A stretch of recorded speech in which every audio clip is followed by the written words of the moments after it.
I've listened to the jail call from yesterday and I've looked at the orders and Ms. Weaver's just provided a rough of the transcript, so I'll take a look at the transcript and then get back to y'all on that. Weaver's just. Good morning.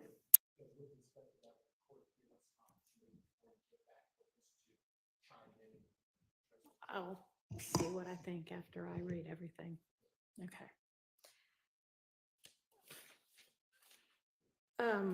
One thing, and I don't know whether this got resolved, but I noticed that there was an email at some point that was asking about a couple of states exhibits that might be the same thing. And I don't know if we need to deal with that or if y'all have already dealt with it.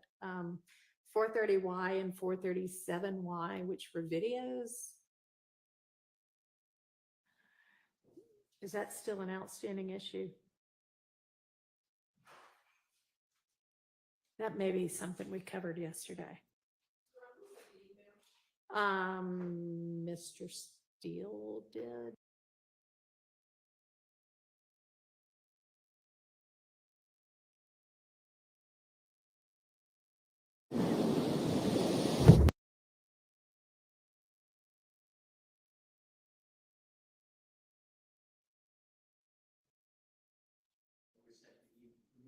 Morning. Thank you for yesterday. I would have sent that email, but I don't remember August 8th email. Can you either let me see it or just tell me? I mean, it says it appears the state's exhibits 430Y and 437Y are the exact same video. Shows Mr. Sledge, Mr. Jeffery Williams, Mr. Shannon Stillwell, and others in-house talking over each other. Mr. Sledge flashes money. And I don't know who you're talking to then, but it says, can you explain why either proposed exhibit is admissible and why are there two proposed exhibits? I think we dealt with that, not yesterday, but earlier this I week. thought so too. I just wanted to double check before I cross that off my list also. Okay. All right. So do we want to do the other, were there any issues with the other CAD reports that are in the second Sharon Latner folder?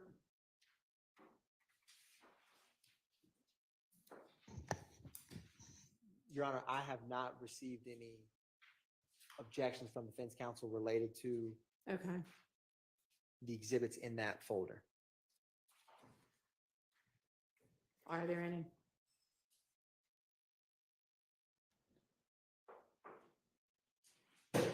It would have been in the group of 31 through 60 witnesses and the counts 3 through 7 folder, the Sharon Latner folder within that.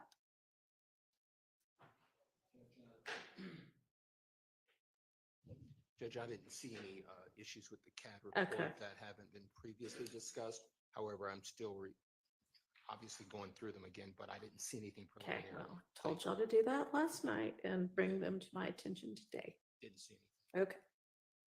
All right, I'm going to assume then that there aren't any objections to any parts of those CAD reports. Understood. All right.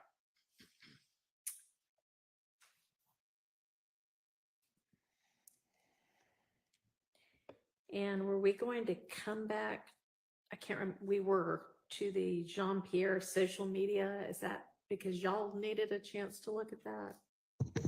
Good morning, Your Honor. Morning. I believe that I was going to narrow down which videos we were going Okay. to use. And I did narrow them down, but what I did not do, and I will do that now, is email over the timestamps that we think are relevant that we will plan to introduce so Okay. that defense counsel can take a look at it and maybe we can talk offline if there are any objections. Okay. Did you get that finished last night or this morning?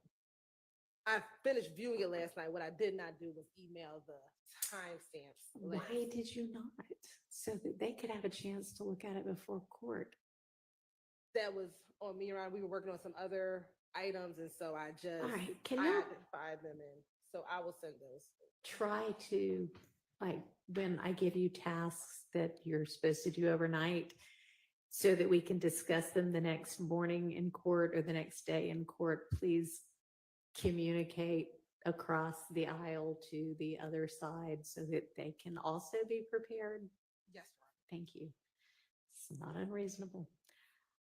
And then we were going to come back on counts 27 through 29 to something with Smith.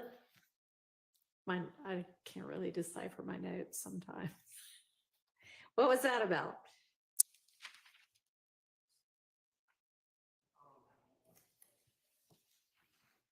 Perhaps, Your Honor, this is something that I brought up about the videos. I knew Okay. that there were several videos of co-indictees that are not sitting for trial, doing live streams and kind of broadcasting things to the world about this alleged crime that none of us are charged with. Okay. And I raised some concerns. One of them, I understood that the state had a video of Mr. Beebe wearing a trap commander chain, but I was suggesting that maybe a still shot would Yeah, suffice. y'all, the state would, thank you. The state was going to narrow those down and figure out which you wanted to look at or which you wanted to use and which you weren't. that's what I just addressed, Your Honor. Okay. Those are the timestamps. Those are the 3 videos that we looked at. We have identified the relevant timestamps of those videos. So that's all the same thing, the Jean Yes. Pierre social media and that's within count. Okay. Yeah. All right. Very good. Okay. And then I think the next thing we were going to tackle was the whatever co-conspirator statements or other supposedly admissible statements there were within the wiretaps. Is that what we were doing next? We were doing that, and then we also wanted to see if Mr. Steele or Mr. Adams could identify which jail calls that. Oh, went right. ahead and Yes, pulled thank in. you. And As kind of first thing on the agenda. So I think maybe Mr. Steele, you had provided as reciprocal discovery some possible jail calls that maybe Mr. Copeland was a party to. Yes, Your Honor. Did that in October, on October 25, 2023. I served on the state. They served on me numerous jail calls. Okay. I served on the state. They did not serve on me any jail calls from Forsyth County Jail. Okay. So I found out Mr. Copeland was housed there. There's approximately 163 jail calls from Forsyth County. I served that on them 11 months ago, maybe, whatever that comes out to. It's only a 3-week period from February 16th, 2023 jail calls to March 7th, 2023. And I am narrowing what I'm going to use Okay. on the cross-examination of Mr. Copeland. Also, the state served on me huge amounts of jail calls of Mr. Copeland. So I'm going to, I believe, use some of what the state served on me. Okay. And I'd rather not serve it on the state until they are done with the witness, because I assume that then the state will just take my cross-examination from me. So I'm not trying to play gamesmanship. I didn't have to serve any of those jail calls because I would never use them in my case in chief. It's just on cross. I'll do whatever, obviously, you tell me to do, but if I serve it on the state and then they use it on their direct, I don't really see the purpose of me just giving away impeachment evidence. Okay. In addition to that, there are not going to be many jail calls to listen to. And what I plan to do is, once the state surrenders the witness on direct examination, I would get all my exhibits to the court, to the state, to the court reporter, like I said, and the jail calls. I won't use them for a while. My cross, I believe, is going to be lengthy days on Mr. Copeland. Okay. So, you know, they'll have plenty of time, in my opinion, to listen to the jail calls. And I'm talking about a total of maybe 10, 11, maximum, maybe a minimum of 2 or 3. Okay, so you'll provide that, which jail calls you're gonna use at the beginning of your cross. Yes. Okay. All right. So then let's move to tackling this wiretap evidence.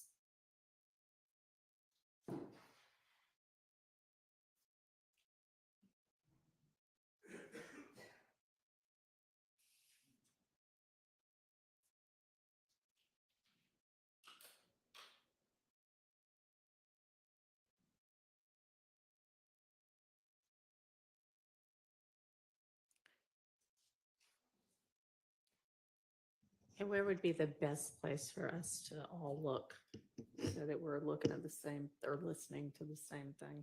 Mr. Atkins served on the court and the defendants, I believe, a Dropbox link that contains these calls that we've identified, and they are in order of the way we would be addressing them. Okay.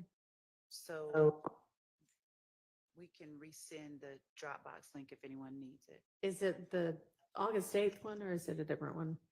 I think it's a different one. I'll let him speak. It's a different one, Your Honor. Okay. I will pull up the date. It's the co-conspirator Dropbox that was on a Friday. Give me 1 second. Okay. He is. Your Honor, Yes. well, that's being done. Can I ask the court of inquiry? Sure. Mr. Adams is, I'm assuming he told you, but he's doing another matter, which is no problem for myself or Mr. Williams. But at approximately 1:50 till approximately 3 today, so an hour and 10 minutes, I have to be, with the court's permission, on this case, but have to be outside your courtroom. So I can't believe I could say this, but my wife was going to sit in Okay. with me, and that's okay with Mr. Williams. Is that okay? Colette comes. And her name is Colette, Colettete, Steele, Steel, if that's okay. Yeah, that's fine. She's been in my court before. That is fine, long as somebody's here. Thank you. All right. And that link has been resent to all parties, Your Honor. Thank you.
All right, and would this be in the folder labeled additional co-conspirator statements, or where do we find it? So, Your Honor, it's labeled D. Darlington 470, and it ends in 7355. Got it. And it has the wiretaps. They're saved, so we're going to be using, it stands for PDF page because the report that they generated was a 6,000 page PDF. So we will be referencing, for example, the first one is PDF page 17. So at the bottom of the D. Garlington wiretap folder, you'll see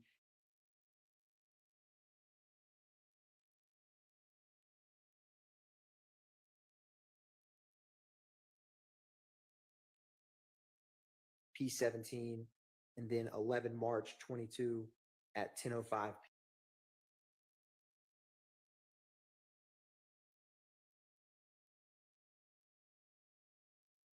p.m. Okay, thank you. Yes, Your Honor.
Okay, well, if, I mean, if we don't need to listen to all of them, there's no reason to listen to all of them right now.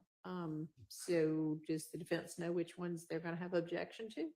How about all of them? But I don't accept, there is a summary, a state summary in the exhibit that you just got forwarded by Mr. Atkins, and I appreciate him outlining that. I do. That makes it much easier for us to go seriatim through the wiretaps. But the summaries are in large part partially accurate. They're not fully accurate. So I'm confident that a number of us will object to all of this. And for the court's information, I don't believe any of the people on these conversations will be testifying. So in that regard, I think we need to go through them item by item. Okay, We didn't intend that the summaries be the portion. okay, I don't actually, the bottom of mine is 20 March 22. I don't see an 11 March 22. Unless it's not the actual bottom. It's at the top of the calls on the Dropbox link, page 4.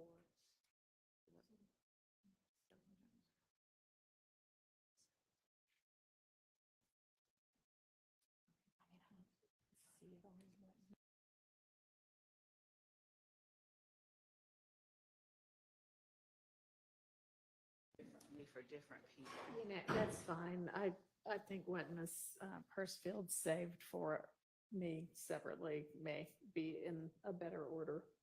Okay. Okay, yeah, over here, there. All right. I mean, if you're gonna play them, I don't need to open them anyway.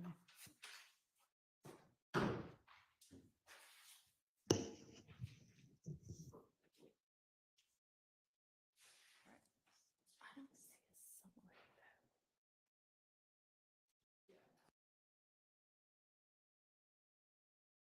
I don't know what y'all are talking about. Mr. Atkins, I believe, also forwarded a Oh, spreadsheet. separately, yeah, okay.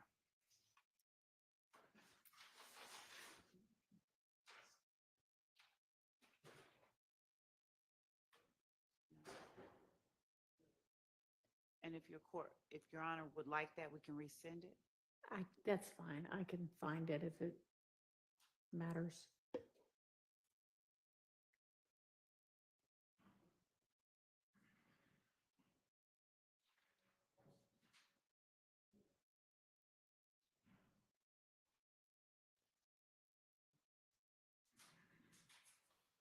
We got heavy police action over in Alton, Illinois right now, as we speak. Y'all know I'm gonna follow up on that.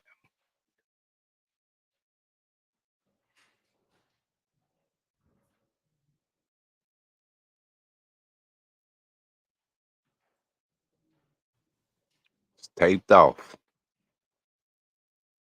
for blocks.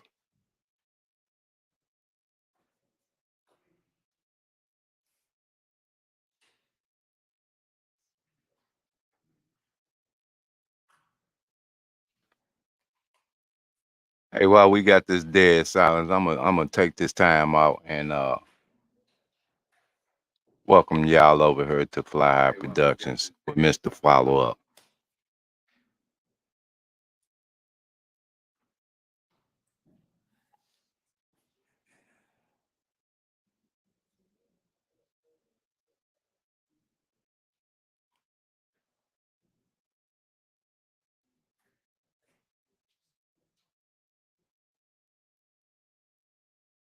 So I found the email that has the wiretap calls guide and call detail reports. Is that what y'all are referencing as a summary, or is there something else? Your Honor, there's a separate Excel spreadsheet that Deputy Hilton sent to the parties that we will resend. Oh, Miss Hilton, okay. Yes, Your I was Honor. looking for It's highlighted something in that had yellow. Come from, yeah, I've got that somewhere.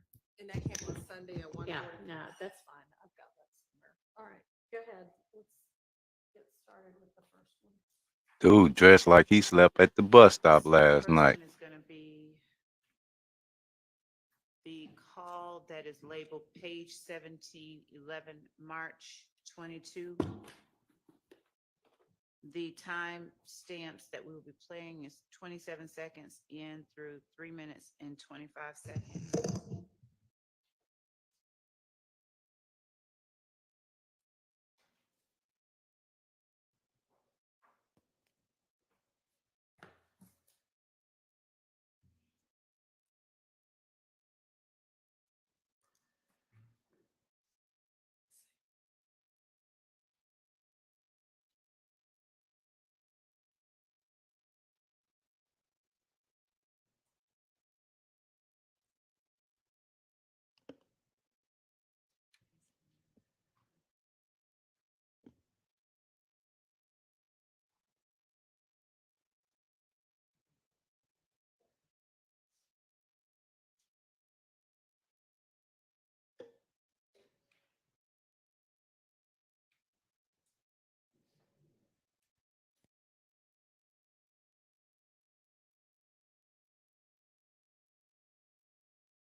Y'all know what? At this point, I'm sick of the judge Yeah, man. herself. That was crazy, boy. Man, I was just going through what I'm calling when I had them posts. He told man, tell Corey, I said, what wrong? I told you that. Yeah, that what I got there. That was like, man, that shit, that's just too crazy.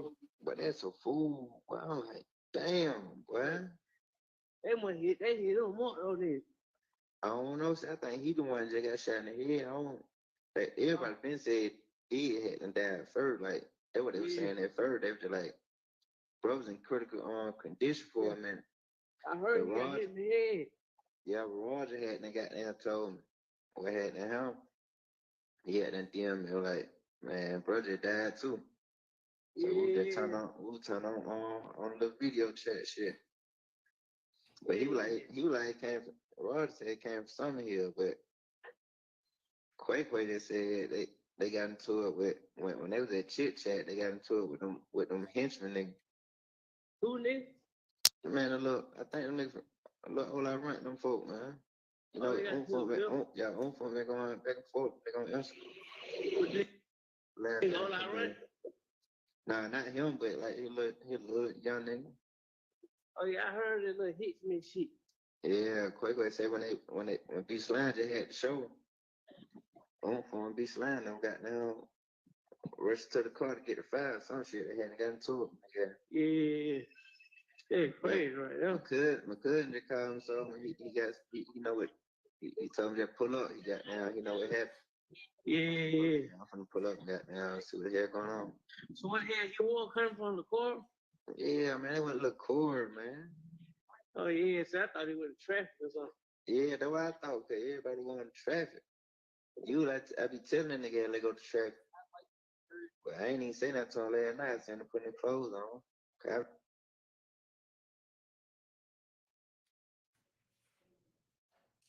Lose mom up by 5 in the morning. Yeah. They like somebody got shot in the car. But they ain't really showing that. Yeah. I get on Instagram by 6, 7, like 7, 8 of somebody. I'm like, damn, that's what it was. Hey, yeah. Man, I ain't know man, them folk blowing my phone up. You know what I said? Them folks were on. Them folks, they ain't seen none of them niggas in the car. Nah, Like, man. yeah, it was just them two, I think. I don't know. I ain't heard nothing, bro. I ain't called nobody. Man, that nigga running, man. What the hell wrong with this nigga, man? That nigga walk so goddamn fast. I ain't talking nobody but Ed B. Oh, AB. Yeah, you know he don't know. Yeah. Yeah. Well, AB just laying low. Nah, he with his folk. Okay. Yeah, the girl in the short is tripping, man. Call his phone, somebody. This ain't his number. Yeah. For real. Yeah, I Yeah, think man. it was. Yeah. Okay. Hey, what the hell you finna do though? You got perk? Man, I ain't got nothing, bro. No weed, no perk, no nothing. Tay finna got down, and then 21 nigga, he finna got down. He said he just called his folk. He went on nothing hit back.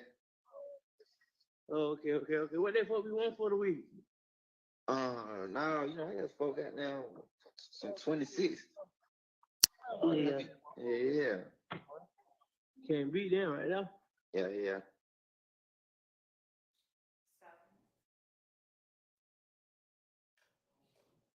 Judge, this call was made on the day that the two persons who were YSL associates were killed, Mr. Ford and Mr. McMiller. It was after that. What we've heard is a call, as the court is aware, from Mr. Garlington's wiretap, where he is talking and apprising an associate, unindicted, unnamed co-conspirator, whom we believe is a person called Dwoskin Watt Wright, W-R-I-G-H-T. We believe that he is a 30 Deep member. Nonetheless, regardless of who it is he's talking to, that person is an unindicted co-conspirator as well. In discussing what has just happened, they are alerting one another to something that has happened to one of theirs, and they are letting each other know what, for instance, Funk and Big Slime did, in that they rushed to the car to get the fire. They had gotten into it. My cousin had told me he just pulled up. He know what happened. I'm fit to pull up, see what come up. All of this precedes the Shamel Drinks murder. This is YSL associates getting one another informed so that YSL associates can take necessary steps, we believe, to avenge what has happened. And I said, Big Slime. I think that that's B Slime. And because of all of that, we believe that this is a co-conspirator statement, which furthers the interest of the conspiracy, that is YSL, by allowing them to properly conduct themselves following the murder of two of their own associates. All right. Can I just ask for clarification on something, Your Honor?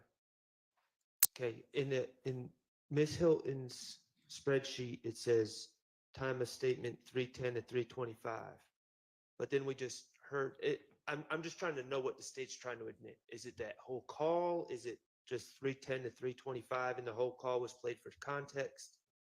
I want to know what we're arguing over. It's 27 seconds to 3 minutes. I said 3:25, but it was more like 3:38 seconds. It's not all the way at the end where they're talking about the perks and the 12s and the 26s. Okay, so I don't know if you have in front of you what Ms. Hilton had provided earlier. In her time of statement says 3 minutes, 10 seconds to 3 minutes, 25 seconds. So just for clarification, will y'all be intending to play the entirety of what you played just now, 27 seconds to 3, whatever it is? Yes. 3:25 or so. So, okay. Okay, this is why we have guardrails on trials. The state just leaned over to talk to each other about who this could possibly be. They don't know how to say his name. They think it could be this person. And then they confidently declare he's an unindicted co-conspirator. They don't even know his name. This gentleman, whomever it is that Mr. Garlington is talking about, we've never received a list of unindicted co-conspirators.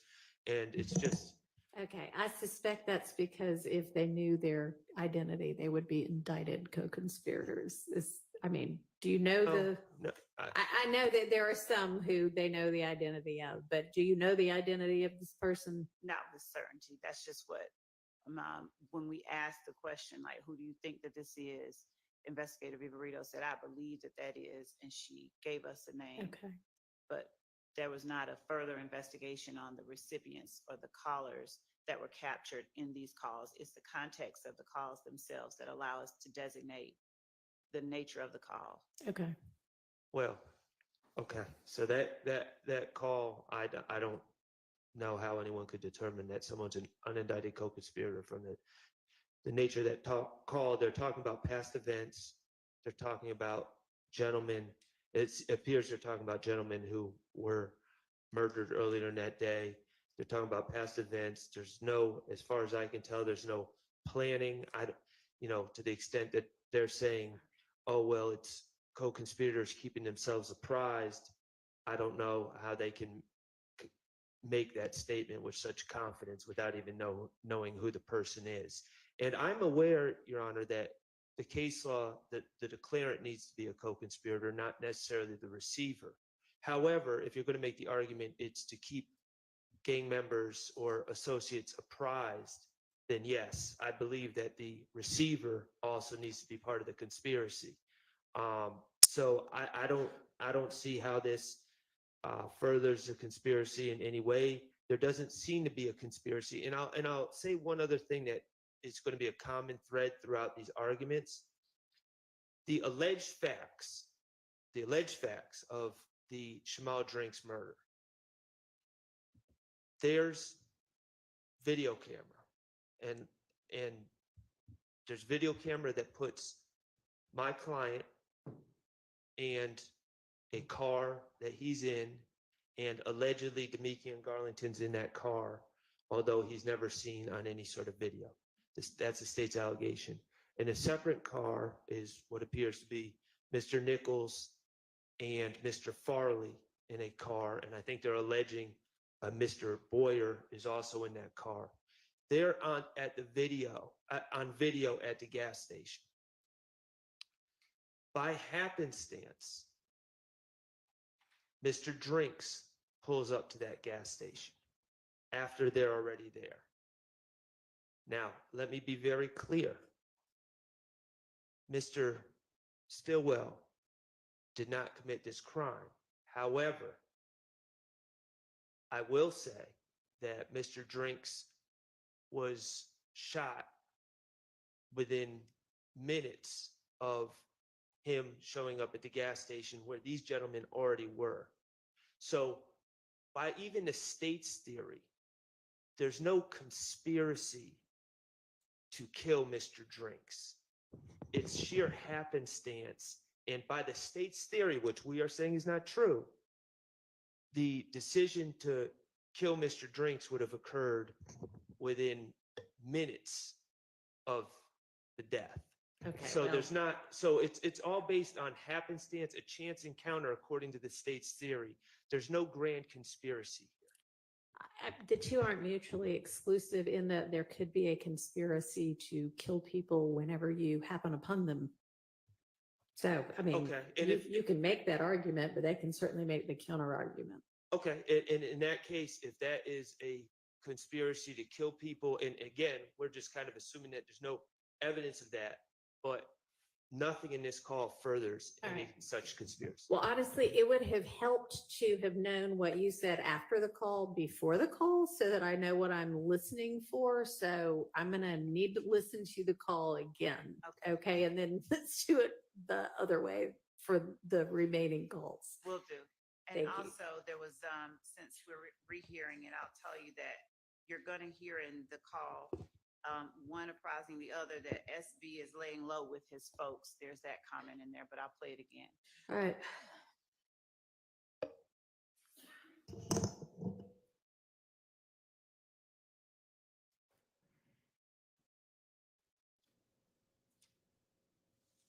Oh, that shit was Christian ass. Yeah, Yeah, man. that shit, that was crazy, boy. Man, I'm just going through one column when I had them posts. He told me, man, tell Corey, I said, what's wrong? I told you that. Yeah, that's why I got that on. Like, man, that shit, that's just too crazy. But that's a fool. Boy, I'm like, damn, boy. They hit them more on this. I don't know. I think he the one that got shot in the head. I don't, like, everybody been said he had them died first. Like, that's what they were saying at first. And Judge, just so that the court has further context, Chamel Drinks is DFW, and DFW,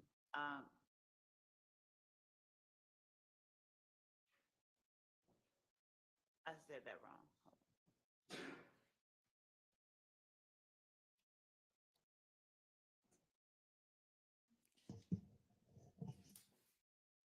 I'm sorry. I was reading notes.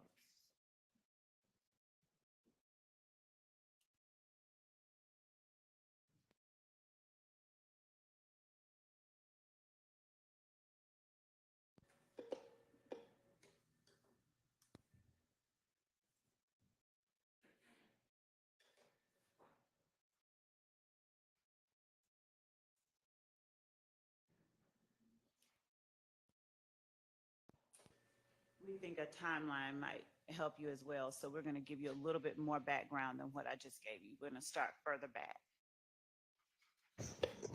So, Your Honor, just so the court is aware, we believe that the Chamel Drinks murder is the culmination of a few different events, really starting in February of 2022.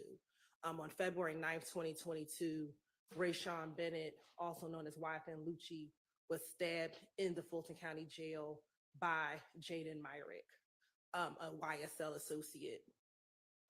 He did not pass away, so believing that they wanted to finish the job, on February 22nd, 2022, another YSL associate, Christian Eppinger, reached out to another YSL associate, Antonio Sumlin, to get permission to finish off what Jaden Myrick did not do. That information about Mr. Bennett being stabbed in the jail in February hit the media sometime early March. I think maybe around March 3rd or March 4th is when that information was released to the media. On March 11th, in the early morning hours, that is when Christian McMiller and Darius Ford were murdered. Pending that release, we believe that they were murdered by Wyeth and Associates. We have shell casings from the murder scene that match a shooting that happened on March 16th that I'll get to in a moment. After the shooting of Mr. Ford and Mr. McMiller in the early morning hours on March 11th, there was another shooting on March 12th in which a YSL associate, Stephen Harris, shot at in the direction of 12 Atlanta Avenue, which is a YFN stronghold, hitting a YFN associate. His name is escaping me at the moment. Following that, there is a call that the court will hear in a moment in which there's a shootout on Cleveland Avenue in which Demekion Garlington and I believe Mr. Stillwell are involved in a shootout on Cleveland Avenue.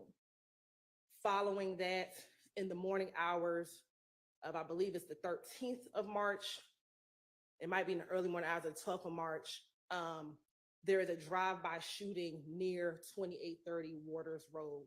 This is what we believe is the trap house of Big Nick, who is, I think it's Nicholas Carter, forgive me on the last name, but he is a YSL associate. Following that shootout is when there's some social media postings, Your Honor, in which Shell Kel, who you've heard of, Kelvin Watts, repost a picture with Chamel Drinks, Kelvin Watts, and another individual that could have had some subliminal messaging that they were the persons responsible for killing Christian McMiller and Darius Ford a few days earlier. Those posts were posted around between the 12th and the 14th, Your Honor. Also, there were some other social media posts from YSL associates basically claiming they are not going to be the only ones crying tonight, things of that nature.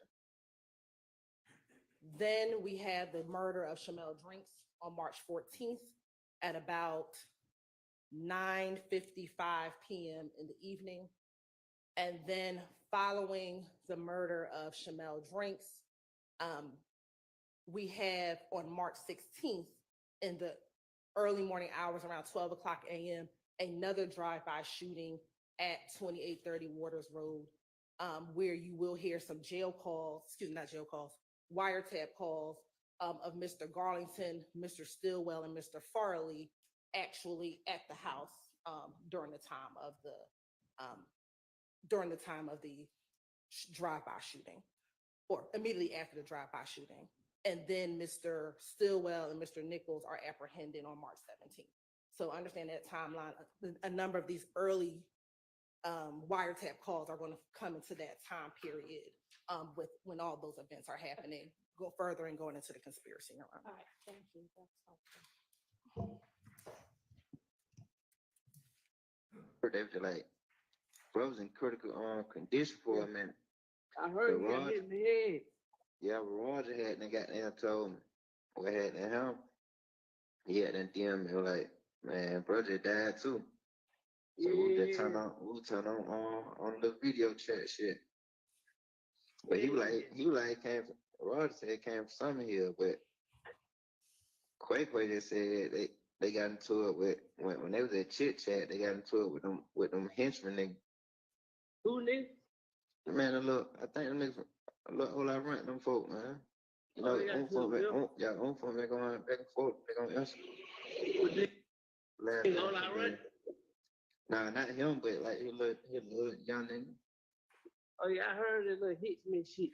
Yeah, Quay said when B Slime just had the show, on phone B Slime them got down, rushed to the car to get the file, some shit they hadn't got into it. Yeah. Yeah, crazy right now. My cousin just called him, so he you know what, he told me just pull up. He got down, you know what happened. Yeah. I'm finna pull up and got down, see what the hell going on. So what the hell you want coming from the car? Yeah, man, it went a little cord, man. Oh yeah, so I thought he went to traffic or something. Yeah, that's what I thought, cause everybody going to traffic. I be telling that nigga they go to traffic. But I ain't even saying that to him last night, saying to put his clothes on. Okay.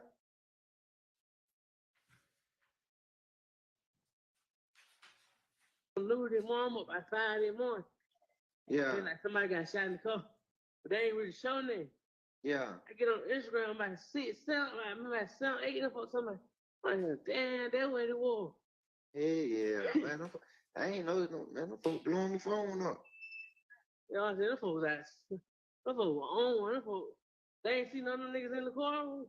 Nah, Like, man. Yeah, it was just them two, I think. I don't know. I ain't heard nothing, bro. I ain't called nobody. Man, that nigga running, man. What the hell wrong with this nigga, man? That nigga walk so goddamn fast. I ain't talking nobody but Ed B. Oh, Ed B. Yeah, you know he on though. Yeah. Yeah. Well, Ed B just laying low. Nah, he with his folk. Okay. Yeah, the girl in charge is tripping, man. I called his phone, somebody, this ain't his number. Yeah. For real. Yeah, I Yeah, think it man. was. Yeah. Okay. Hey, what the hell you finna do though? You got a perk? Man, I ain't got nothing, bro. No weed, no perk, no nothing. Tay finna got down. I just stopped it at the 3:45 mark rather than go up. All right. All right, both of the speakers seem very familiar with who the people are, and it may not be, I'll give you, they don't seem to be plotting any retaliation in this call, but they do seem to be getting apprised of what's going on, and it'd be an all-out war and things like that. So I'm gonna permit that under the co-conspirator exception. Can I, Judge, on behalf of Mr. Nichols, I'm going to join in to each of these, and I may have something additional. I do want to say that for all of these, I don't know whether the state has established that there was a conspiracy that existed, which is the first element of any admission of 801D2E purported statements. And I think what I heard in this, although a lot more was played than was in the spreadsheet, and I understand that may have just been a mistake, but I heard a lot of "I think" and "who is that?" And it sounds like I got that on Instagram.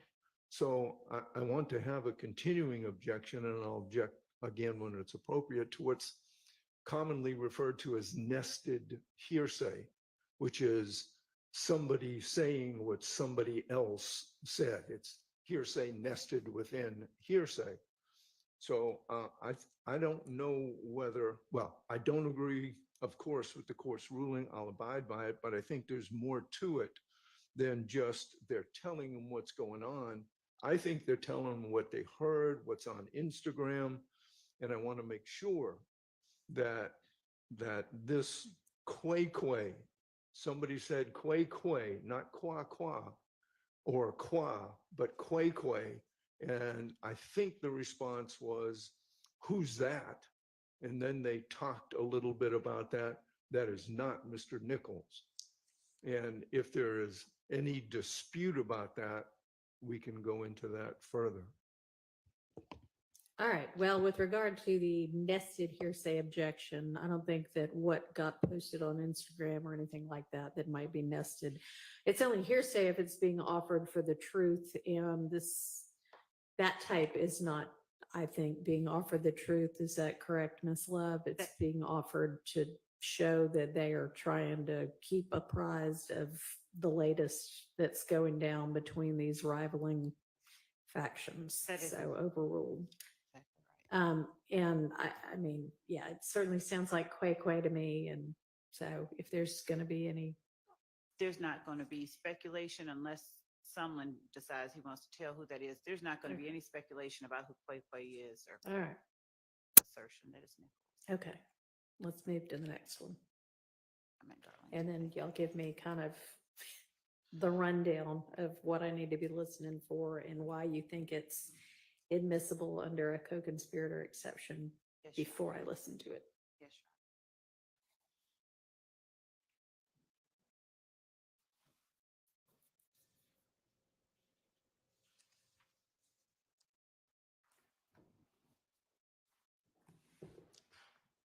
The next one that we're going to play is the call on page 25 from March 12th, 2022. And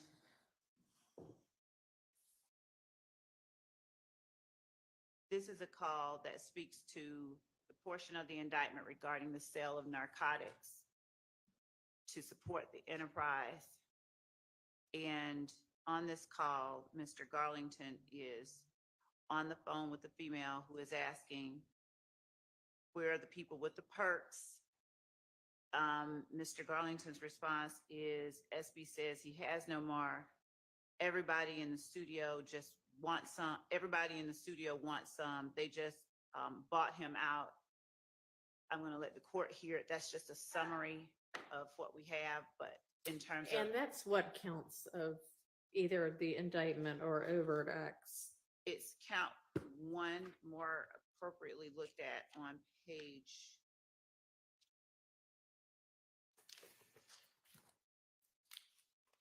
So it's not a separate count, it's just an overt act. Right, but under Okay. part one, the conspiracy, if the court, in both the body of the count itself and underneath the description of the conspiracy, where we list obtaining money, weapons, and other property through acts of racketeering activity, including, inter alia, the unlawful sale and distribution of drugs. Your Honor, to address your question,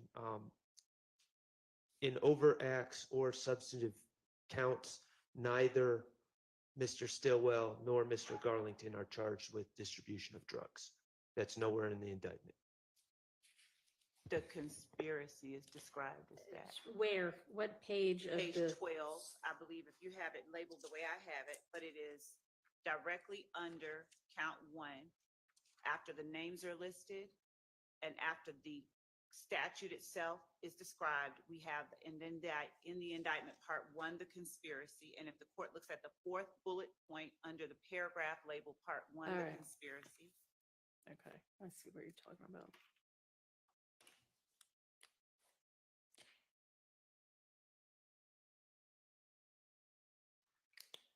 And then do you have overt acts that are, We do have some that are drug related, okay, not one that describes this particular transaction, but we have some that are drug related. I want to be clear that where are those? Which numbers?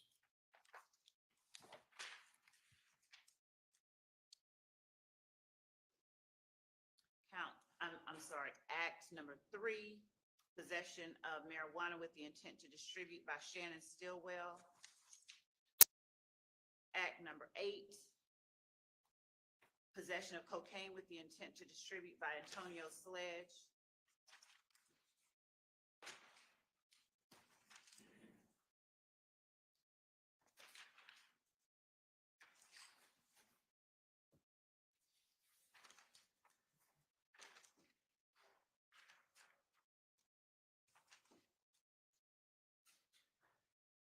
Also in the counts themselves at the very back, we have count 60, Martinez Arnold, Diamante Kendricks, Jeffrey Williams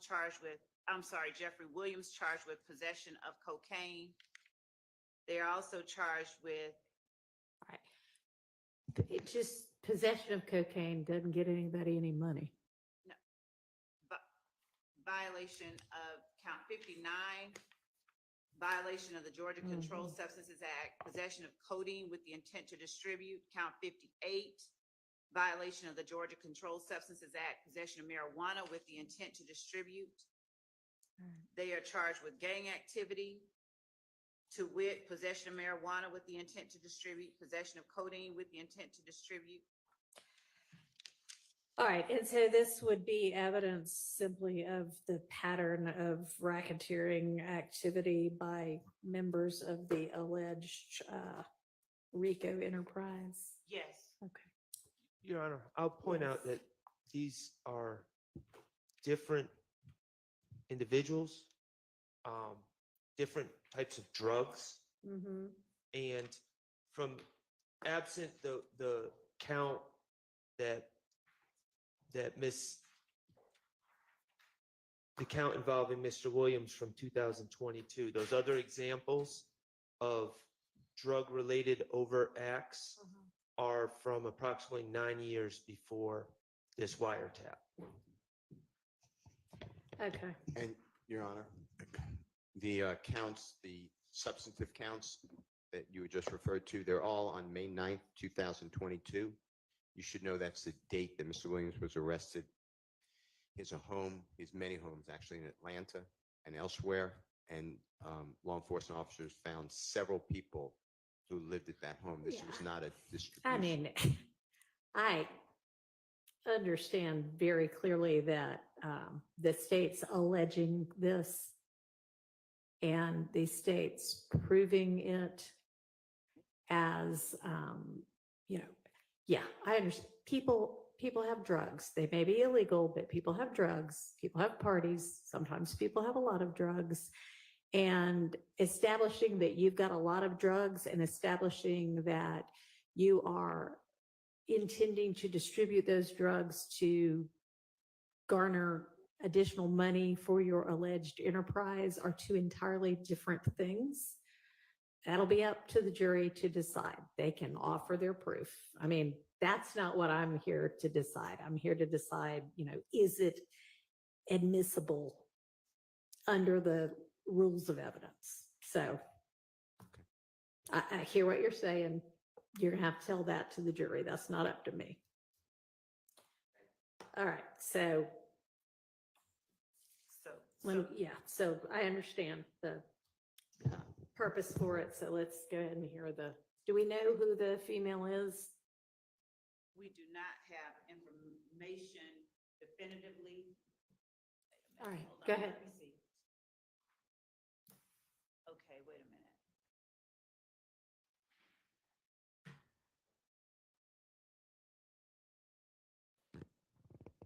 Based on the information that we received from investigator Viverito, the female may be a young woman by the name of, well, I don't want to give her whole name, but her last name is Jones.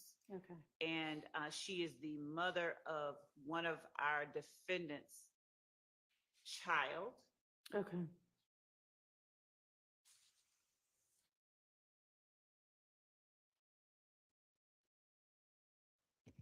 So in terms of the portion that we're playing, we're starting at 51 seconds.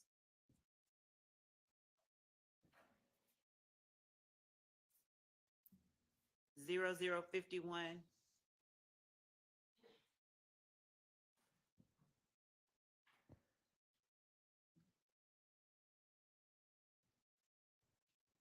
I'm sorry, going to 51 seconds, starting at the beginning of the call.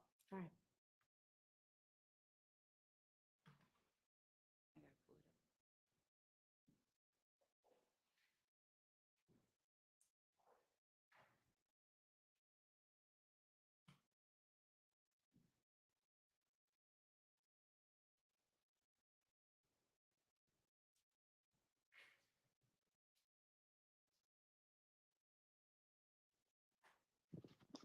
Hello? Where the hell you going? Right here finna go. Everybody finna go. They finna go to Copper Cove. We got now. Okay, where the nigga with the person? Huh? Where the nigga with the person? Huh? Where the nigga with the person? If you say he ain't got no more. He don't got no more. Yeah. We at Okay, the studio. We at the studio. You know you gonna get out. I'm outside the studio. You just seen me run out then. Right, that's why I said where you going. So you don't know nobody else that got some? Everybody in the studio was just asking for some. They just bought them out.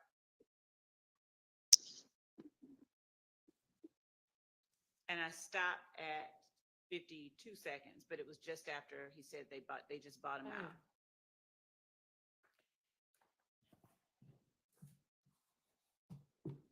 So whether it proves it or not is yet to be determined, but I'll permit that under a co-conspirator exception to hearsay. And for the record, Your Honor, I would also argue not only is this not part of any conspiracy, but also that Mr. Garlington informing someone that Mr. Stillwell is out of pills is not in furtherance of him selling pills. No, but it might establish that it's something that he typically does. I understand why the state wants it in to show that my client's a drug dealer, which is why I want it out. But the hook for admissibility is that it's in furtherance of the conspiracy, as I understand the law of co-conspirator statements, and I don't believe it's in the furtherance of any conspiracy. What is the state's response to that? That in asking for the pills, where are the pills, and in giving the information that the studio, they just bought him out. They are furthering the conspiracy by requesting more to be re-upped and getting information about where they are in terms of their supply. This furthers the conspiracy, that aspect of the conspiracy wherein they sell or distribute narcotics to gain money, weapon, or other property through racketeering activity, including the unlawful sale and distribution of drugs. Well, that doesn't work for 801D2E. The declarant needs to be part of the conspiracy. Someone requesting pills for Mr. Garlington is not in any way, under any argument, cannot be part of any YSL conspiracy. A buyer and a seller are not part of the same conspiracy. And so we have an unknown declarant who's seeking to buy pills, and the state is seeking to admit their statements as part of a conspiracy. And I don't believe that fits under the hearsay exception. Your Honor, the conspiracy is not the interaction between those two people. The conspiracy is the broader conspiracy of the YSL enterprise and how they conduct their operations. So in as much as they sell and distribute narcotics to gain property and other activity, the conversation wherein Mr. Garlington is attempting to gain more narcotics, or this young woman is asking where the perks at. She's trying to get narcotics from a YSL member, and Mr. Garlington is saying that Shannon says, or SB says, he doesn't have any more, but everybody in the studio wants some. They just bought him out. If the court considers the Georgia Supreme Court's liberal standard applied to determining whether or not their statements in some way further the conspiracy, the statements can be construed to mean we're trying to re-up. I'm apprising you, this girl who is also, we would argue, an unindicted. She is in the sense that she is participating in the drug aspect of this larger conspiracy. She is participating in an effort to continue the sale or distribution of drugs within the YSL enterprise. Okay, so, I mean, I think it does show that Mr. Garlington is involved in, has knowledge of SB's supply chain, and when he has it and when he doesn't, and what has just happened. They've just been bought out. I'm gonna permit it. Again, whether that's an ultimately successful and convincing argument is for the jury. John? You may. And for the proposition that buyer and seller cannot be co-conspirators, it's Darville, DARVILLE, v. State, 289 Georgia 698 at 715. It's a 2011 case.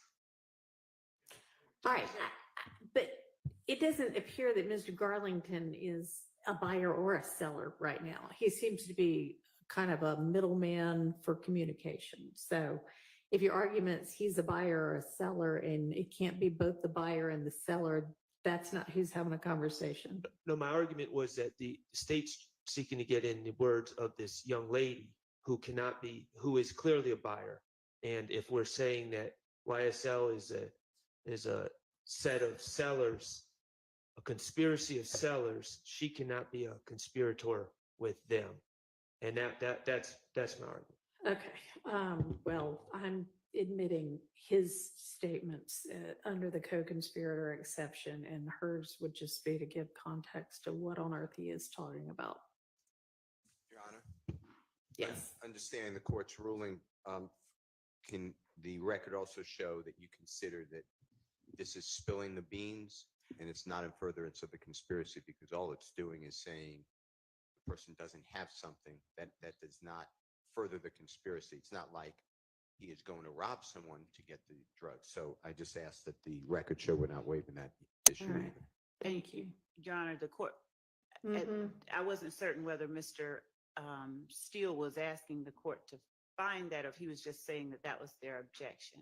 I just wanted that clarity. Well, I'm sure he would like for me to find that it wasn't in furtherance of the conspiracy. So yes, I do think he's asking that.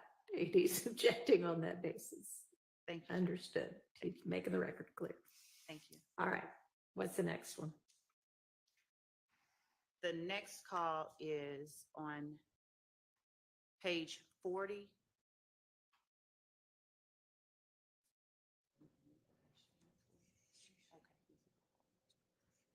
This is Mr. Stillwell speaking with Mr. Garlington.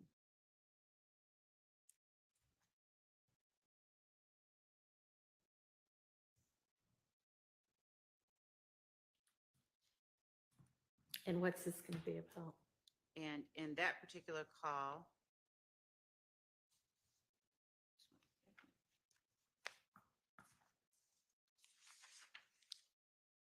Okay, I mean, I think the summary provided by Ms. Hilton gives me enough context for this one. Okay. All right. so we're going to go from the beginning of the call to 1 minute and 12 seconds. It's a 1 minute and 46-second call.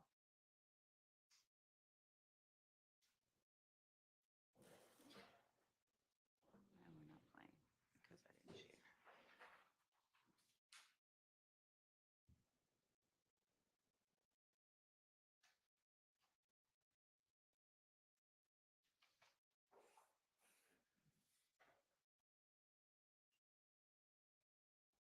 Yo, What the hell you got going on? shit, you got up? Anybody asked, we went and looked like Trump in the midnight. Anybody just said we went and looked for that motherfucker. We couldn't find it. Okay. Don't tell nobody. Yeah, I know. Well, over there you at?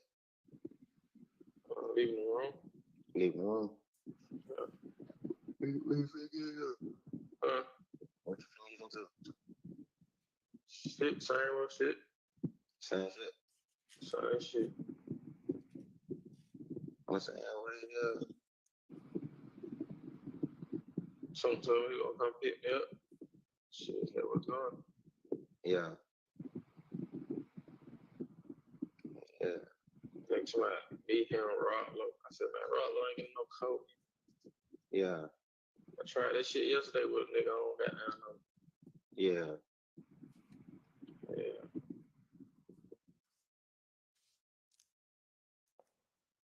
Mm.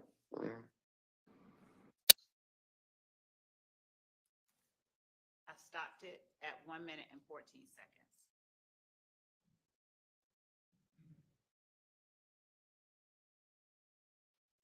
What's our argument against this one?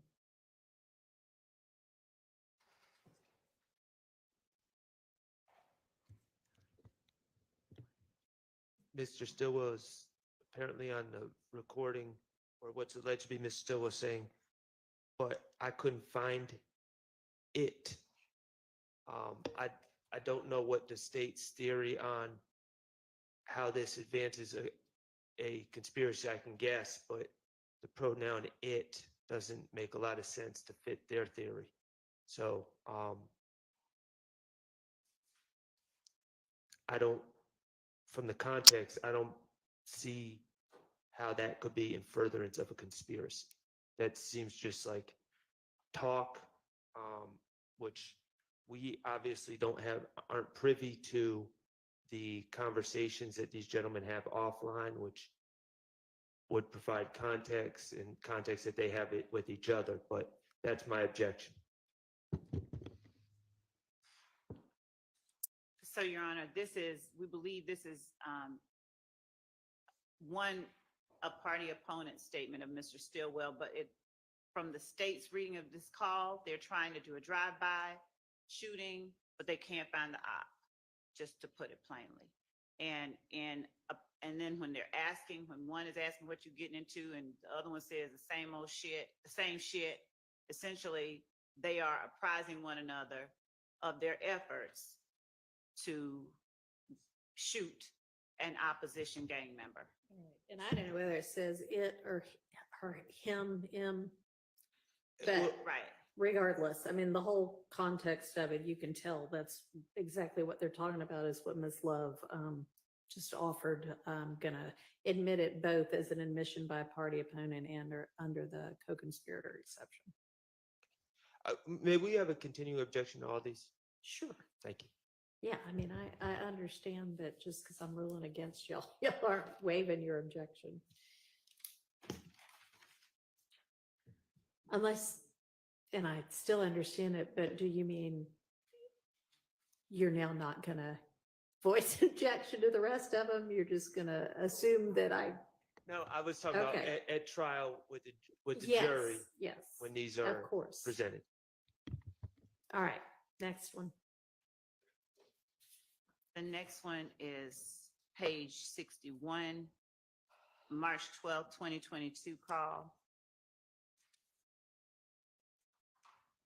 The applicable portions are from the beginning to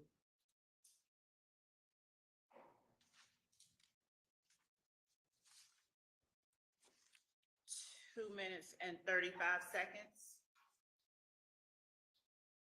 And in this call, well, we have the summary that's listed. If the court needs more, I can give more. No, go ahead and listen to it.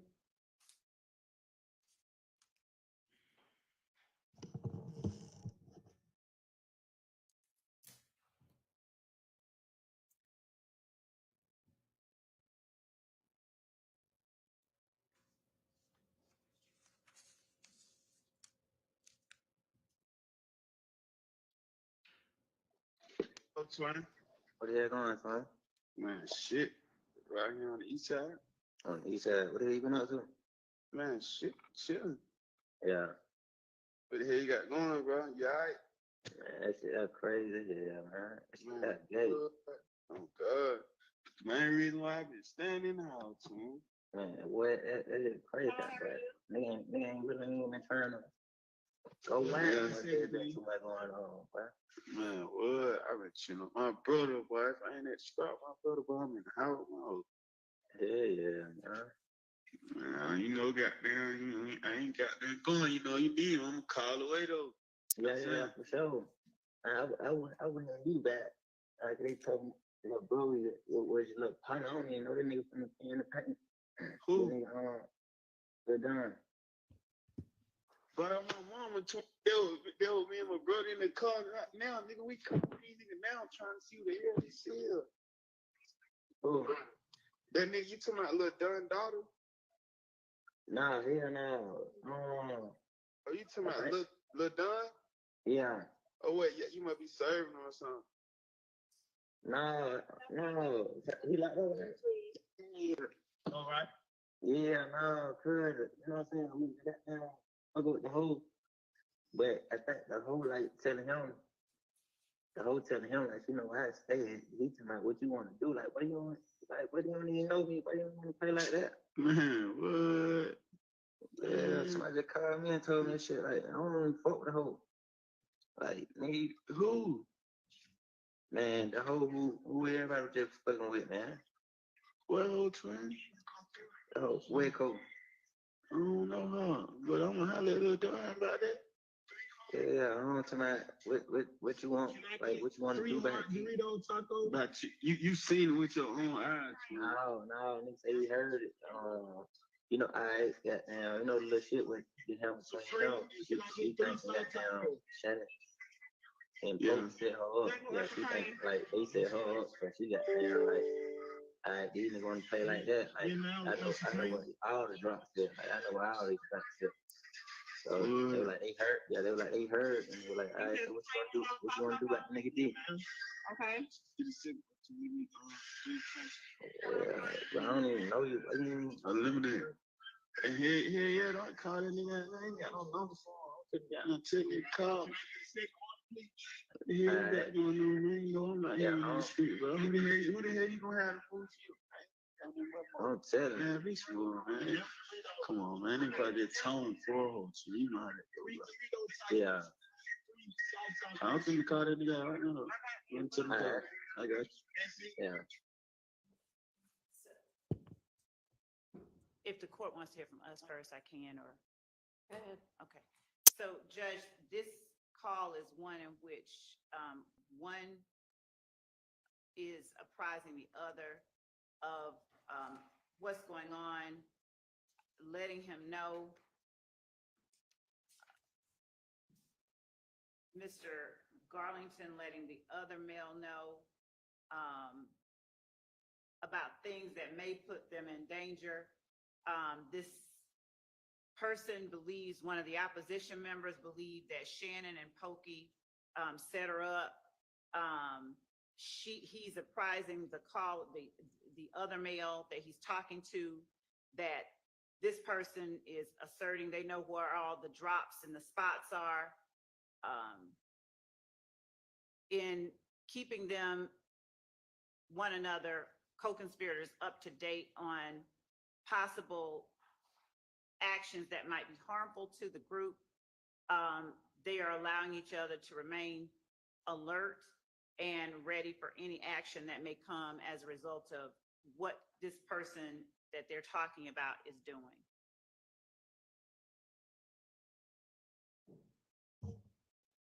I hear from anybody on the defense side. Same objections, but I heard a lot of nested hearsay in this. There's speculation. There is, I heard it, they heard it.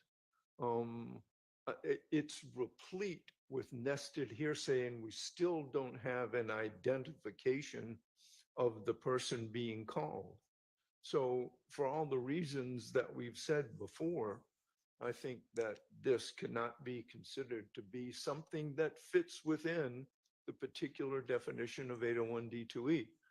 And I just want to say that the courts have said, and I quote, "The proponent of the out-of-court statement is not entitled to a free pass. A judicial determination that a co-conspirator's statement tended to further the conspiracy must be supported by some plausible basis in the record. To that extent, the in furtherance requirement represents a real limitation on the admissibility of co-conspirator statements."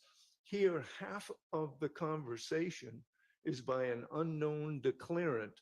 We do not know whether or not that person is part of this alleged conspiracy, or even a non-noticed and never noticed alleged co-conspirator. We asked for a list of co-conspirators in November of 2000 or December of 2023. We've never been provided that. And all of a sudden we get into these hearings, and everybody in the world, the guy at the gas station, the guy on the corner, Hillary Clinton, they're unindicted co-conspirators. And we find that out when we're sitting here arguing about it. So this is a distinct example of speculation by an unknown declarant. And I'll add, Your Honor, that, and maybe I'm the only one, but listening to that, I mean, I understand that there seems to be general criminality maybe just discussed, but as far as distinct, what they're talking about and distinct crimes, I'm a little lost when I listen to that. So I don't know how, if we don't even really know distinctly what they're talking about, I don't know how we could deem their subject matter part of a distinct conspiracy. State want to reply.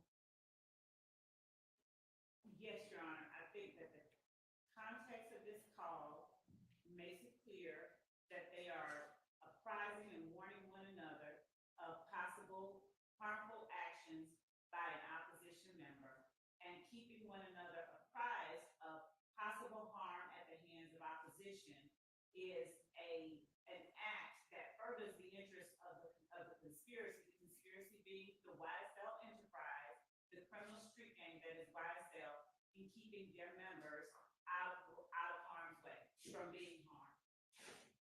That type of sharing of information furthers their interest in knowing what the opposition is doing and is about to do and may do to them.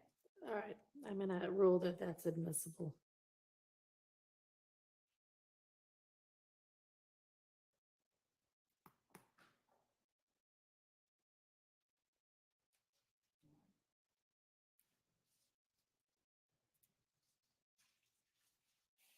The next call page 71. Demetrion Garlington is asking Shannon Stillwell if he should bring the whatchamacallit, you believe that the whatchamacallit is a gun, and bringing the whatchamacallit allows one YSL member to be prepared for the opposition that we believe they anticipate they may be encountering. So we're going to play the call on page 71 of the PDF.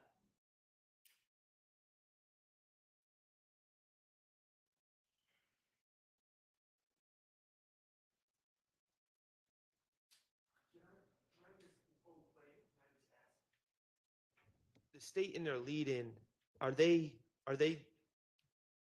giving the court and us what they believe this is about, or are they quoting to a previous call that they're saying provides context? Because the state just declared like all of these facts, but I don't know if that's based in fact or just kind of their theory. Judge, we give the court the reason that we believe that the call is pertinent and the reason that we believe it furthers the conspiracy. If there is an alternative interpretation made by anyone, then obviously that's an argument that they can make. But this is the reason that we're offering and attempting to have this deemed admissible. That's what the court asked us to do. Okay, well, I mean, I'll listen to what's on the call.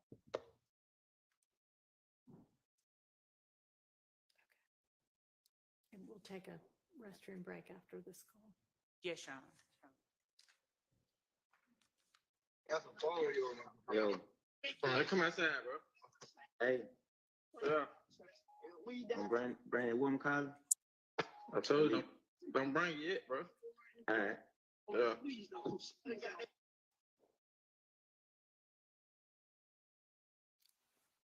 Is there more to that conversation, or that's just all we have? That's all that there is to that call, but we have other calls during this time, and Ms. Hilton sort of gave the court the timeline, the reason that Yeah. that we believe that this call is referring to a gun. They're not wanting to say gun, and they are obviously arming themselves for what they believe is about to happen as a result of the fact that two of their associates have just been gunned down. All right. Is they're obviously doing this, obviously doing that. And I understand, you know, things are for the jury to determine. But my point, Your Honor, the danger of this is everyone sounds suspect when they're on a wiretap. I mean, that's when you hear a wiretap conversation, it sounds suspect. And the reality is later on in this, we're going to hear some more calls. And Mr. Stillwell talks about bringing things out wrapped in a towel, bringing things out, make sure it's white. And here's the thing. We litigated some things earlier. Mr. Stillwell was arrested in the middle of a sacrifice of a goat. And the backstory behind that is EFI religion and different practices involving that. We suppressed that information. There's in this, and I don't think I should have to argue this to the jury and bring up religion, but the reality is there's multiple references of bringing things in towels. And as part of that religion, there's a thing called elekes, and they're the beads. And they're not to be brought outside unless wrapped in a towel, and preferably a white towel. They're supposed to be wrapped, not exposed to the element or outside. So there are alternative explanations for a lot of these things, and it's just bare speculation by the state. And to refute that, I don't really want to get into my client's religion and all of that. And I guess I will if I have to, but there was a reason that was off limits. And if we're just forcing me to present all that just based on bare suspicion by them and speculation, I don't think that's appropriate. I think we have to demand that they have some actual evidence of this is what they're talking about, and it furthers the conspiracy, not, oh, we think this is what they could be talking about. And that's my concern.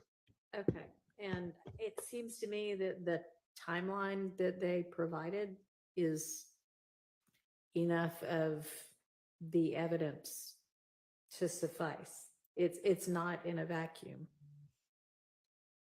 And Your Honor, I would also say that we are pulling calls in an effort not to play all of the calls, because if anybody sat there and listened to them in succession, it would be even clearer than it appears at this moment what they're talking about, and anyone would be able to distinguish when they're talking about their EFA religion versus pulling out a strap or bringing a gun to go shoot someone in a drive-by. So we're pulling these calls to limit the number of calls and evidence that we're presenting to the jury to make the trial more efficient. But the way that I'm hearing it, the only way that you know it to the satisfaction being asserted by counsel is if we play every one of the calls so you could see what it is exactly that they are and are not talking about. But we don't believe that that is necessary. Okay, well, I mean, y'all try your case the way you see fit to try it. I'm going to admit this over objection. Let's move on to the next one.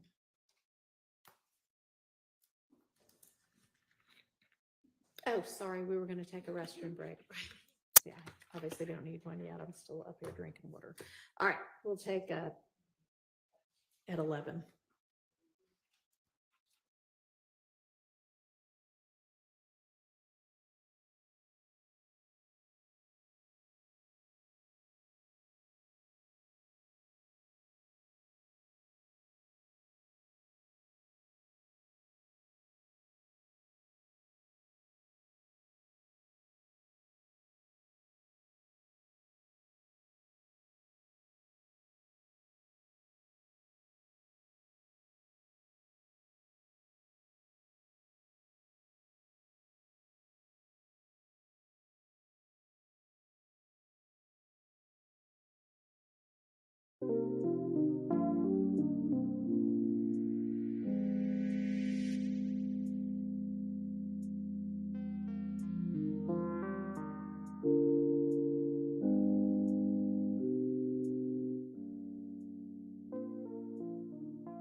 You know, I don't even understand why the defense is arguing with a lot of this evidence, so-called evidence that's coming into play. Me myself, if I was part of the defense, I would let them throw all that BS up in the air for the jurors to shoot down. Because if I was a juror, I would be saying at this point, Miss Love, you haven't made not one point yet. You haven't proved not one person guilty that hasn't already been found guilty. I want to touch on this too. Young Thug need to leave them ninjas alone. For real. Cause every phone call that I've heard, nobody's offering any help. Every phone call that I heard to Young Thug, let me make that clear. I ain't heard nobody offer this man no help. One dude, I'm lying. One dude yesterday. But we all know how that go. And this what I was a little dumbfounded about, because the dude offered, to get Thug a lawyer. And apparently this phone call was at the beginning of the trial, because at the time he had a public defender. Y'all might want to go watch that latest video that I dropped in the wee hours of the night. It's a phone call where Thug talking to his girl, and she three-way a couple of people in. But that's not the point. The point is he brought up, well, he said the snitch. He said the snitch got out yesterday. We all know who that was. Well, I'm assuming because I can't say who this man was calling the snitch, but according to documentation, he's probably referring to Kitchens, Mr. Kitchens. I forget his first name, but Mr. Kitchens is AKA Gunna. Gunna tell everything, right? I don't think Mr. Kitchen did as bad as Trontavious Stevens, because Gunna never took the trial. I mean, never took the stand, and he never pointed nobody out. But that we can't say that he didn't. He wasn't an informant. I'm gonna have to dig into that one a little bit, y'all. We got to see what's going on. Well, because I was wondering for a minute, did he still have a relationship with Gunna? By Gunna being signed to him, I was thinking maybe he told Gunna to go on and bow out gracefully, where he can get back out there and make some money. Because this phone call that I was talking about that I heard yesterday, with the guy offering to help Jeffery Williams, aka Young Thug, get a lawyer.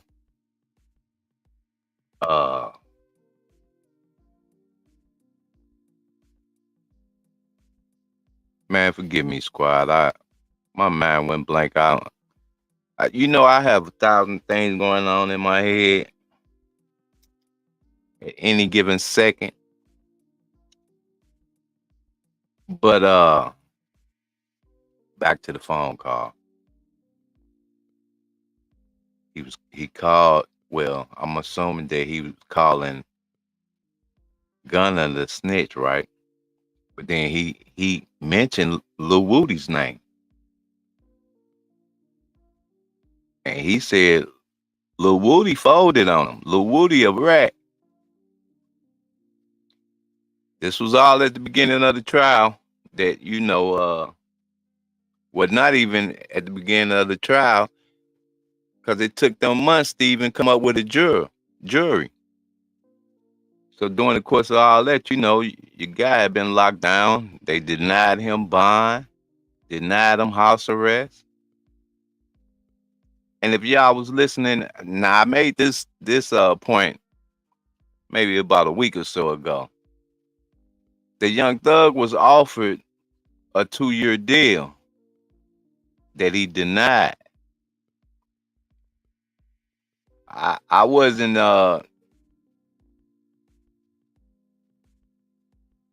hadn't got the paperwork, so I don't want to be throwing out false information. But I did add the allegedly to it though, right? Anyway, young thug confirmed that they gave him 2 to 5. And right after he said that, he said he ain't gonna do no jail time.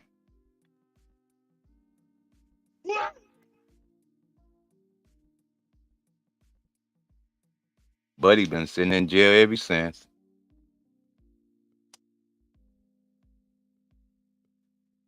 Now check this, squad.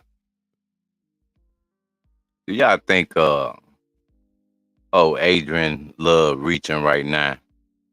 No, she bringing evidence that's not even evidence. How you gonna say that this audio call is from somebody you don't even know, or you don't even know who it is? And the judge ain't making it no better. At the point where she heard that, let's get rid of that. Throw that out. That's not admissible. Get rid of that. We can't do nothing with that because who we gonna prosecute? We don't know. Because Adrian Love didn't provide us with that information. Why? Because Adrian Love don't know. But she thought it was important to bring that to this trial. Now what we've been watching, man, is the court basically doing their homework in class. Yeah, I can't put it no other way. I mean, because I know how they go. Probably 90% of my homework was done in class. Ask my classmates. So I copied a few of their homework pages. The smart ones anyway, the ones that I thought was intelligent. I wasn't no dummy. I was lazy. I was out all night. And they used to come with their homework. So, every hand washed another. They came to me at times. I had my homework, whether I got it from somebody else or whether I did it myself. I supplied them with what I had. Every hand was washing another. But going back to the court, that's why I say they doing their homework in class, because all these arguments that they going over right now, this should have been ironed out at the beginning of the trial, before the trial even started. The evidence that y'all gonna bring into the trial, how we in day 117 and y'all still going over arguments about evidence? I don't know a lot about the law. I know that don't make sense though.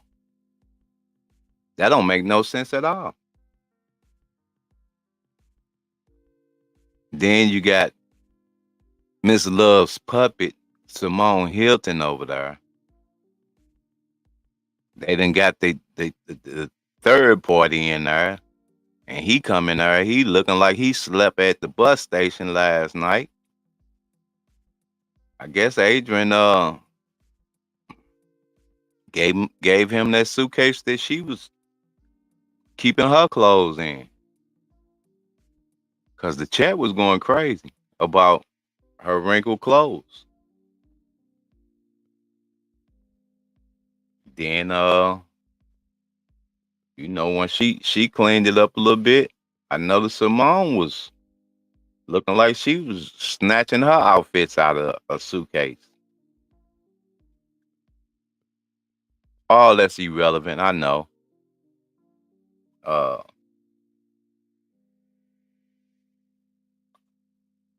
it's gibberish. I'm speaking gibberish right now because technically I'm sleepy. So, squad, if I say something, off the wall, out of turn, man, feel free to check me on it. But again, and let me say this: why I got y'all listening, because I don't know if y'all reading the comments or not. But I made a request, and man, and I feel like at this point,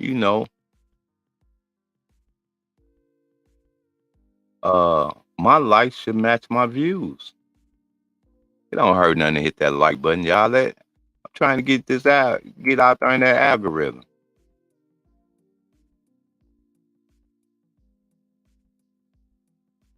Get us some more people over here. Bring your favorite cousins. Tell them to bring their partner. Tell their partner to bring the boyfriend. It's a party, y'all. But all I ask is, like I say, just hit the like button for me. And if you don't like this, smash that like button 2 times.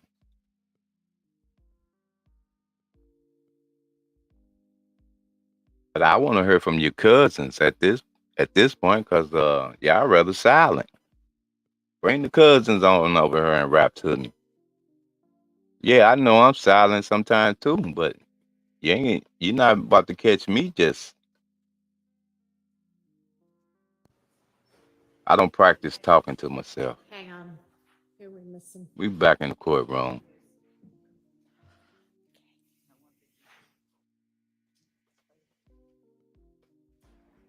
You can go ahead and get it queued up. All right.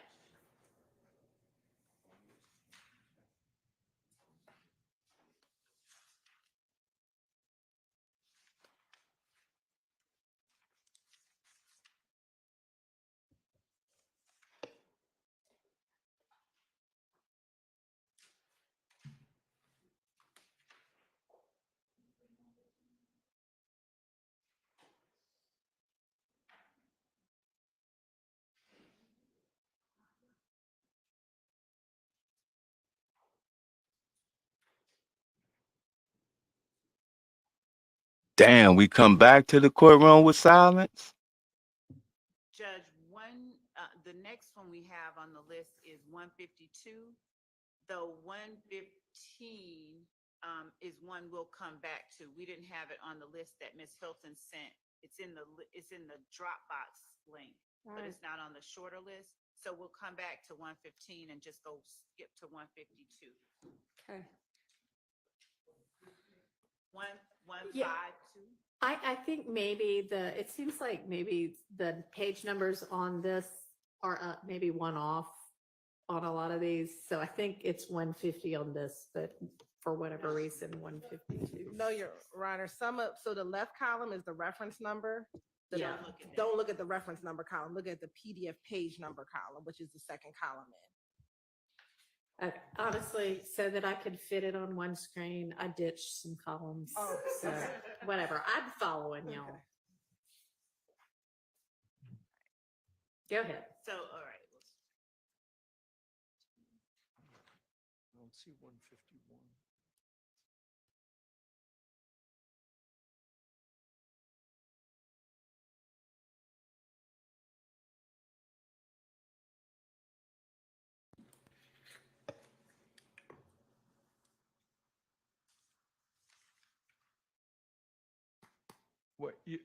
I'm sorry, I'm still a little bit confused. Is the call reference is 150 though, right? It is, Mr. Okay, thank you. Harvey. Thank you. Yes, Thank you.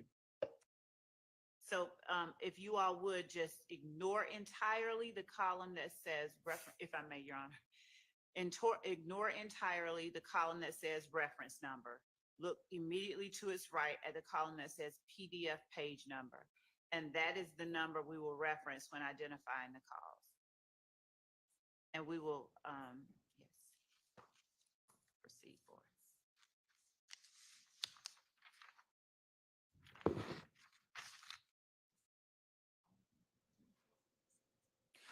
So when we were before the jury with these, is there going to be any faster of a way for y'all to get these queued up and to the right part? Yes, we have a graphics team working.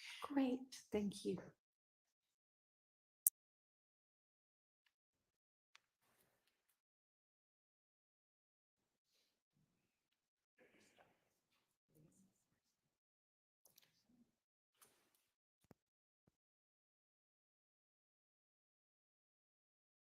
Start at 4 minutes and 47 seconds in.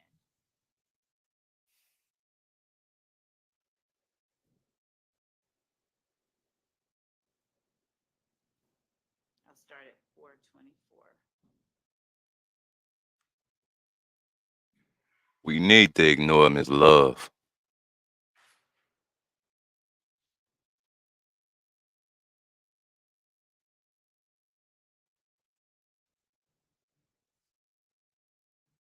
And can y'all see my cursor?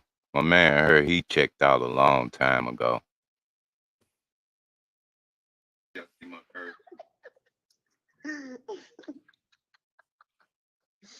Keep his body language. Well, good. I love you like a motherfucker. Well, I don't love you like for real, girl. He's on TikTok as we speak. Yeah, Bro, D, is you sad about that thing for real? man, on DB on Saturday, bro. That's why they had to come drink, bro. That's why I said I ain't called you. Dad said, "Do you okay?" I said, "I text. I ain't want to call him." He said, "Yeah, he ain't answer. I called." Yeah, that fucked up. That shit got me hurt, bro. I fucked bro. Yeah, that shit put me on. I know dude said I did. Yeah, man. Damn, B probably little shit too. I know it, bro. Damn. That shit crazy. That fucker said they had like 45 gun shells out there. Huh? 45 gun shell? Yeah. Just know, Cash, we gonna get some get back. We already did. D, you better show that down somewhere. I am, but still, bro, I am gonna sit down on this. I'm gonna sit down, bro. But you better sit your ass down somewhere, baby. I am, but bro, nigga think this shit the game. You out here playing. For real, bro. Like, I already going through some shit before that. Like, it like all type of trying. They got money on my head, bro. Like, and I still just be going places. You see, I don't be worried about shit, bro. Cause I be prepared. I be prepared for shit. If a nigga pay with me, that they know this shit ain't gonna be easy. I just got to a shootout early. Why the fuck you get into a shootout, D? Because it was a car looking strange. Don't say nothing. Me, Shannon, all the gun there. Why would you? Oh my god. Because the car, they were 3 deep with hoods on, so I had to shoot. I don't know. The day it was the car. The day This nigga said, "Don't say nothing." It was a car. I know it, bro. Yeah, you do. D, you need to, Yeah. Yeah, you right. Yeah. She ain't gotta say nothing. You telling it all. That's how they found it from Kiku. Yeah, I would hope. Mm-hmm. That's what you doing up at 131. Yeah, phone. I just talked to phone. I thought I could call. He just said, you know what we on every day.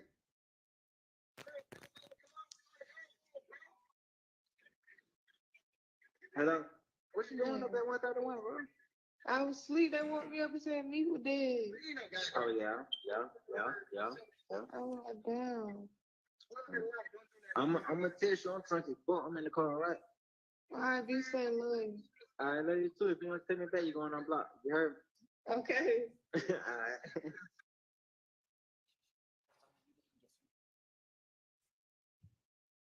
So Judge, this one we believe comes in, Well, I think we got to be number from Atlanta to 38. understand Obviously, now. a statement against penal interest that Mr. Garlington is making about him and Mr. Stillwell. He is, as the young lady is apprising him that people said that there were 45 gun shells out there. He is telling her that they're going to get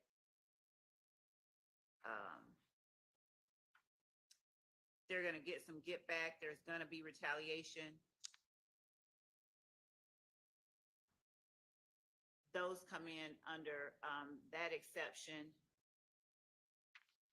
The called party, it appears, is playing a role of support to Mr. Garlington as he is telling her what they are going to do. She's apprising him of the number of gun shell casings they said that they found, as he's telling her that they have money on his head and he's prepared for stuff. This isn't going to be easy. Telling her that he had just gotten into a shootout earlier on Cleveland again is a statement against penal interest. But in talking with her and in communicating with her, he is able to further the interest of the conspiracy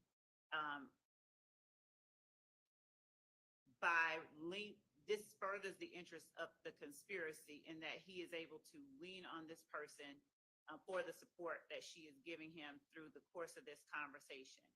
So our position is that it comes in, it's a couple of hearsay exceptions that it falls under: co-conspirator statement and statement against penal interest. And it also is a reflection of Mr. Garlington's state of mind, his statement that they're going to get some get back. So it's sort of a reaction and a present sense impression.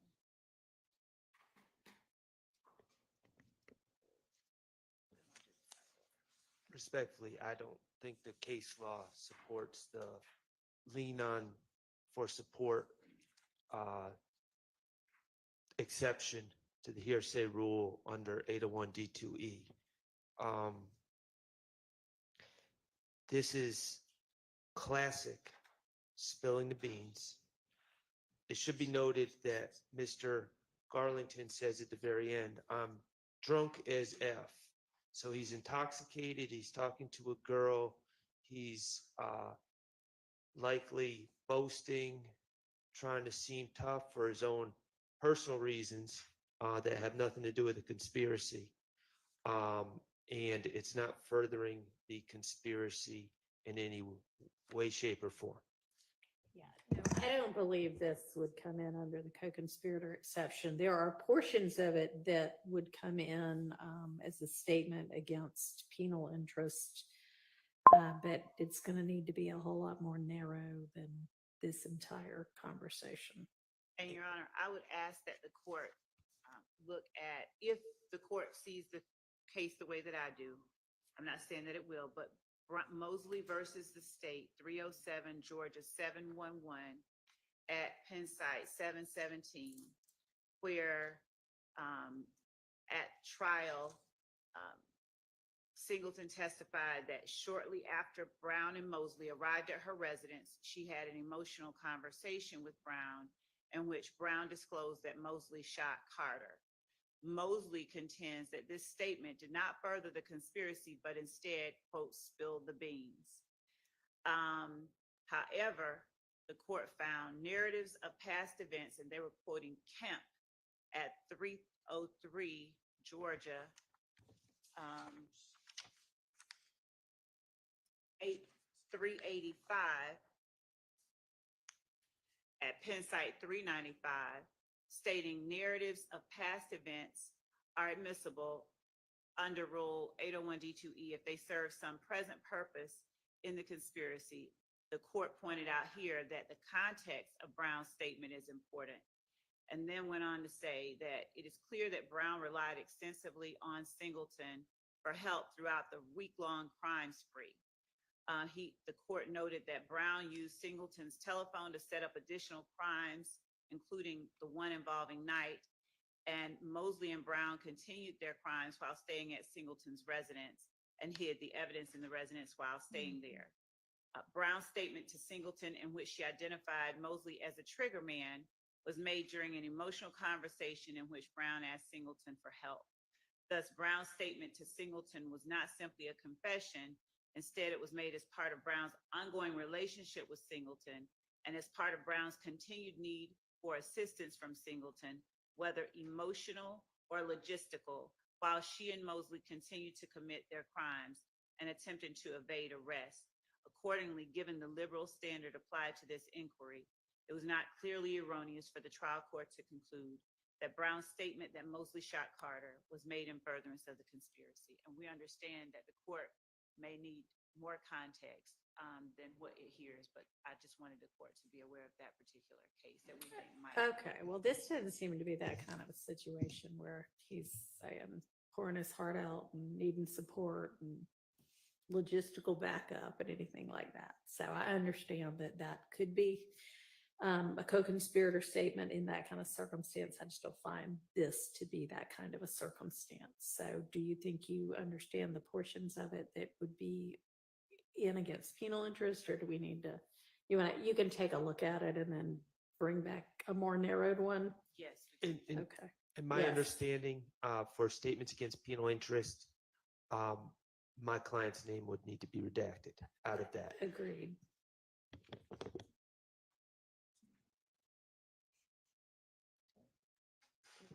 It's against the penal interest of Mr. Garlington. It comes in against Mr. Garlington perhaps, but not against anybody else. I would not expect if it's a statement against Garlington's penal interest. And I would ask for a 105 instruction if this comes in. Okay, well, I don't know if that would be appropriate, considering that this is all also being considered in the context of the greater conspiracy. So if you can get me some law on that, I'd appreciate it. And we'll just come back to the more narrowed down version of it. Okay. All right.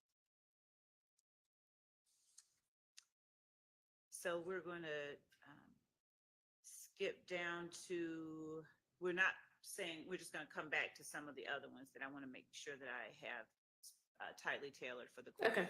So we're going to skip down to page 235.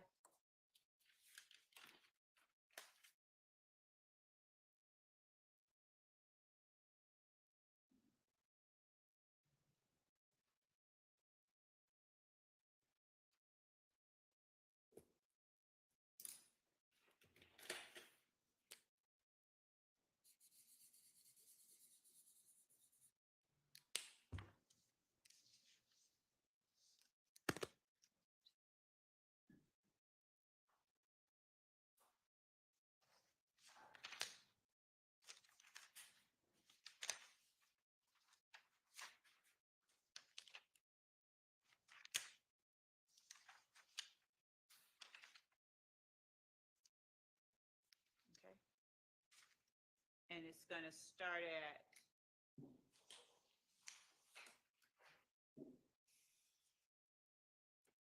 the beginning.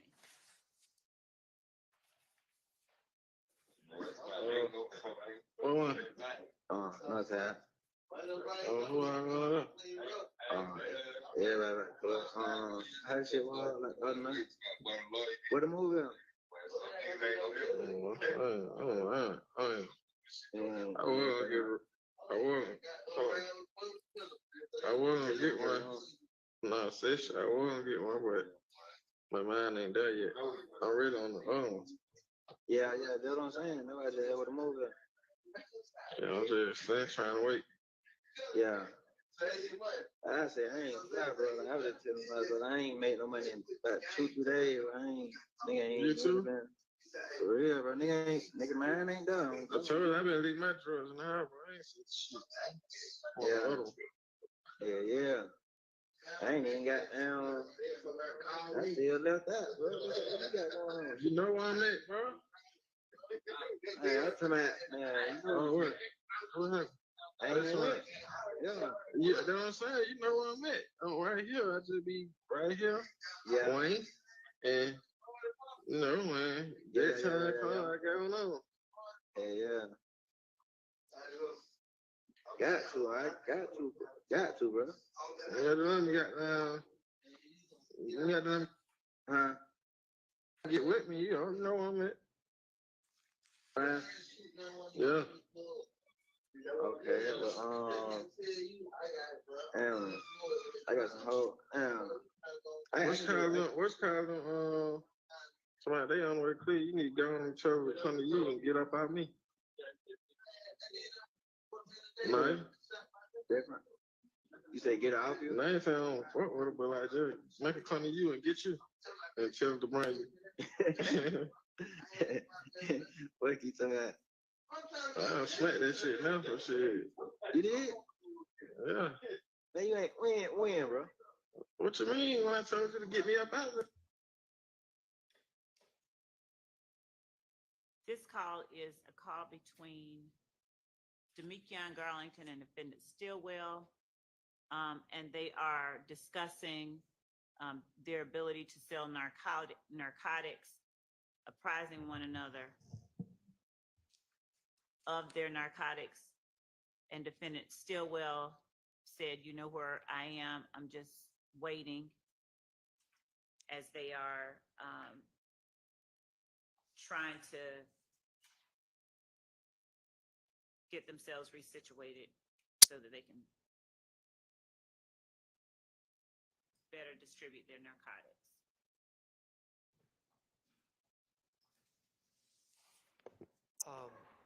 Well, I will start out by, and I misspoke earlier, and I think Your Honor realizes that Mr. Stillwell is charged with, well, he already pled to it. It's a 2013 possession with intent marijuana, which is one overt act as part of count one.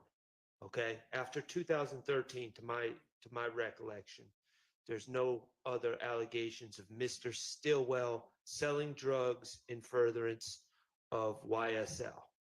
In addition, we have heard absolutely no evidence, and I don't anticipate hearing any evidence that there's any sort of profit sharing or anything else involved in drug distribution. We've heard about Durante Beebe selling drugs at a gas station. There was no indication that any of that money.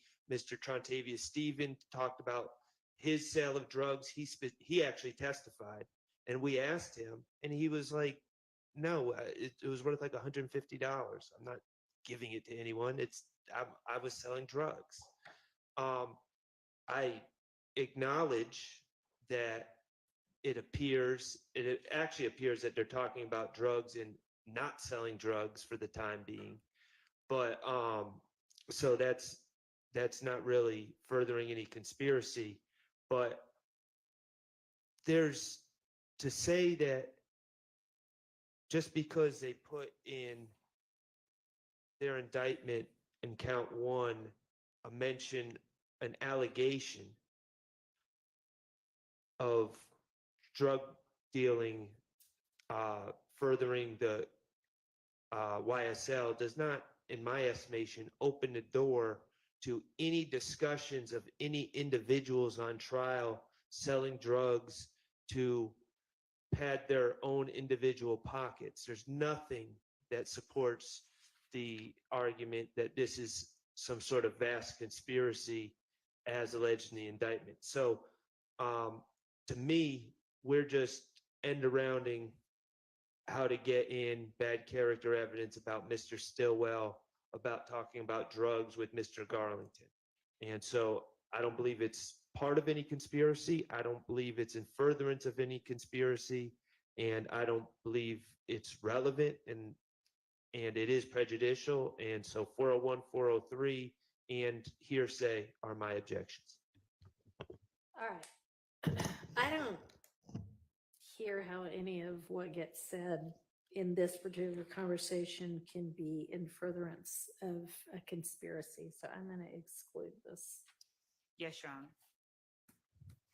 And Judge, just so that, I want to give a little bit more context to calls similar to this with the drugs. Okay. In this wiretap where there are, as they've described accurately, about 60,000 pages of calls, there are more calls, or 6,000, there are more calls on this wiretap discussing the sale, the distribution of narcotics than we have time to ever listen to during the course of this trial. So the idea that the calls between YSL members are isolated incidents that should not be deemed in furtherance of a conspiracy is belied by that very real fact that we could show if we sat here and just listened to all of the calls where they're talking about re-upping, selling, running out, who to get it from, where to go get it. So I just wanted to make certain, we're not trying to revisit what the court's ruling just was, but I want to make certain. Well, I don't hear anything in this call about where to get it from or re-upping or anything like that. I just hear them going, yeah, man, I'm not selling any. I'm not either. So Yes, Your Honor. there may be another one that might meet the requirements, but this one doesn't. Yes, Your Honor. All right. All right.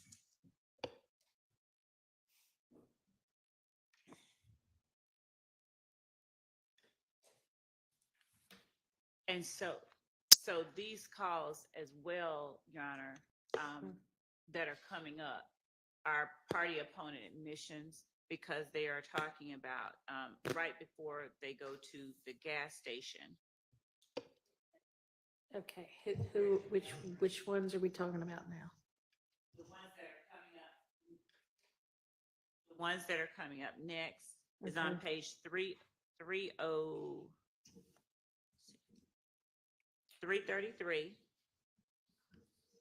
Well, page number was unfortunately what I cut off of this, so.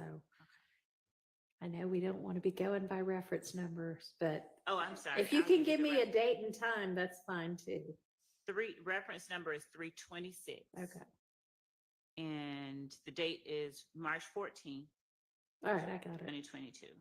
9:56 and then 9:59 after that. Yes. All right.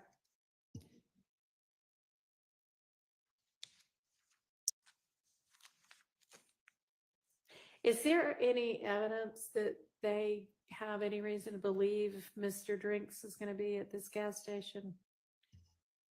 Yes, I'll let Okay. Ms. Hilton. When you mean that before they get to the gas station, I think seeing him at the gas Yeah. station is happenstance. When they see him at the gas station, Okay. So So, there- I mean, I'm wondering, maybe there's something more going on here, but if they're just talking about meeting up. No, Your Honor, I don't believe, we don't have any evidence to show that they knew prior to going to the gas station that Okay. he was at the gas station. I do Okay. think that part was happenstance. All right, well, I'll just have to listen to what the content of this call is to see whether this might be. Oh, I'm sorry, y'all are saying this one's a party opponent, so I'm sorry, never mind, scratch what I said. Go ahead.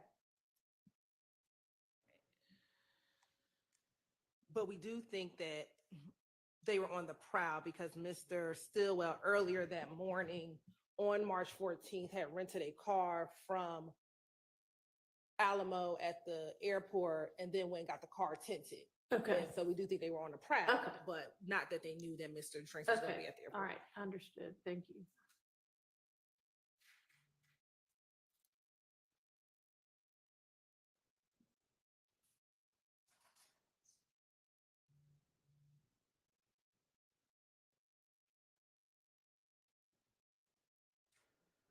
Page 333. I'm trying to get the Zoom up.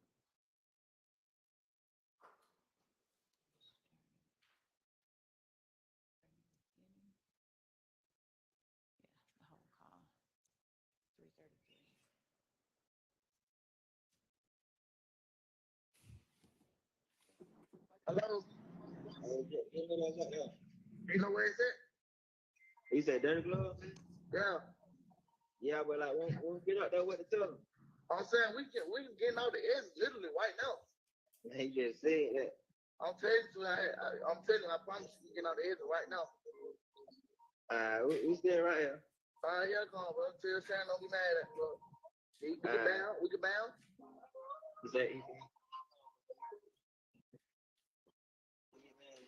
yeah, bam.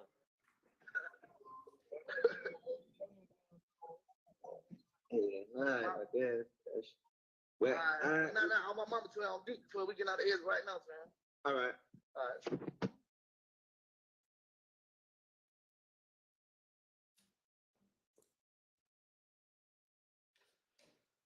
So this is actually, we believe, not even co-conspirator here statements, but this is actually, we believe, evidence of defendant Stillwell's and Garlington's participation in the murder that eventually, the murder of Shamel Drinks. So, Wait. My client was not on that call. So if the state's just going to say things like that, I need to know what they're talking about.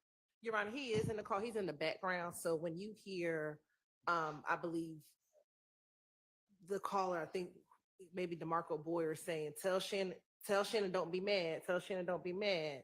You hear Shannon make a response in the background.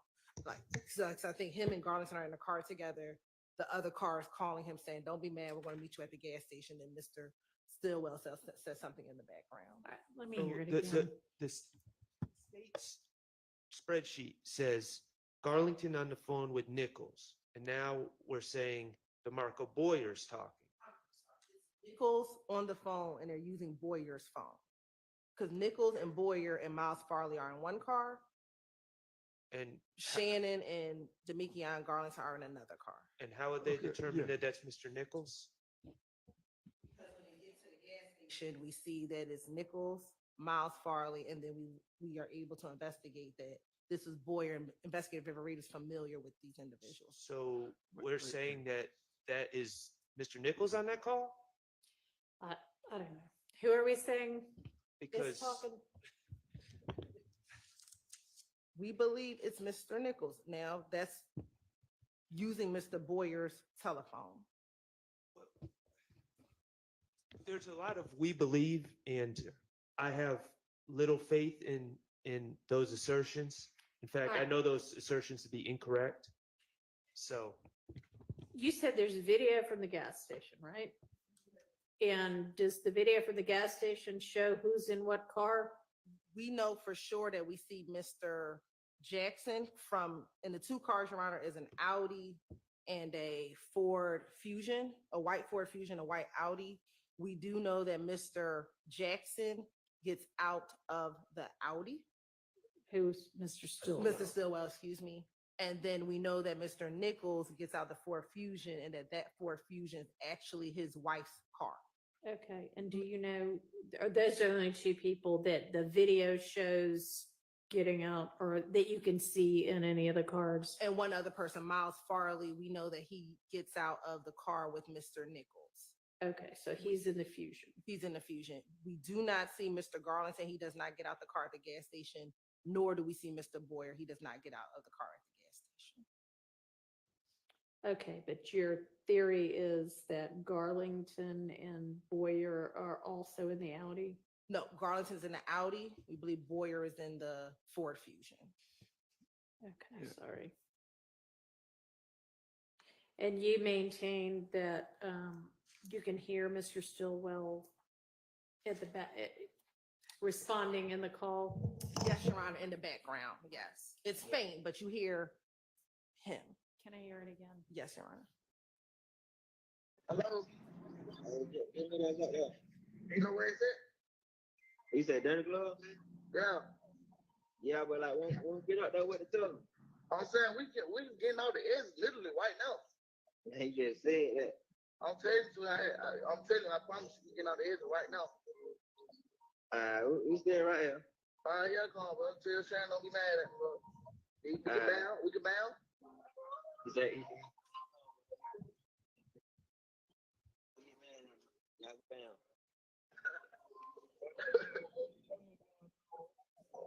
yeah, nah, I guess. Well, I want mama to on deep before we get out of here right now, man. all right. All right. And somebody says something in the background. So, well, what I hear is this. I hear Mr. Garlington. I promise you, I don't hear Shannon. And them trying to explain to each other where they are. My understanding from what the state's saying is this conversation occurs before, well, from the context of the call, before either car, or at least the car that Mr. Nichols is in, according to the state's theory, arrives at the gas station, which means this is before Shamal Drinks arrives at the gas station, which means there's nothing, according to the state's theory, nothing immediately criminal afoot. And they're just talking about getting up, and the person alleged to be in the car with Mr. Garlington is Mr. Stillwell.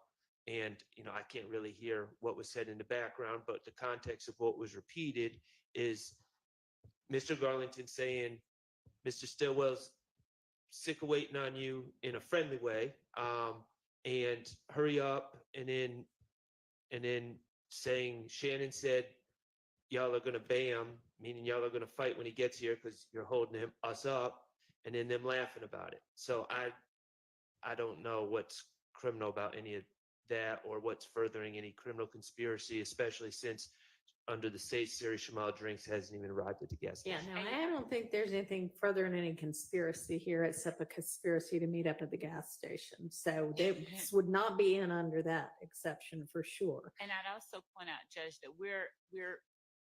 it shows the coordination between the two sets of the called and the calling party, and the coordination. So even if you don't take what they're saying as true, the call itself is evidence of coordinated efforts and communication right leading up to the Shamal Drinks murder. Okay, So it but has y'all a are saying non-hearsay it was purpose as well. entirely just luck or bad luck for Mr. Drinks that they happened to find him here. So while there may have been a plan afoot to, when we see the enemy, we kill them, there, unless you've got evidence that this was, all right, we're getting together to go send out and start looking so that we can act on our plan, then this cannot come in under co-conspirator. It may come in under something else. But are you making that argument that this should come in No, under? that's just, Okay. that's the opposite of the one I was making. What I was saying is that it has a non-hearsay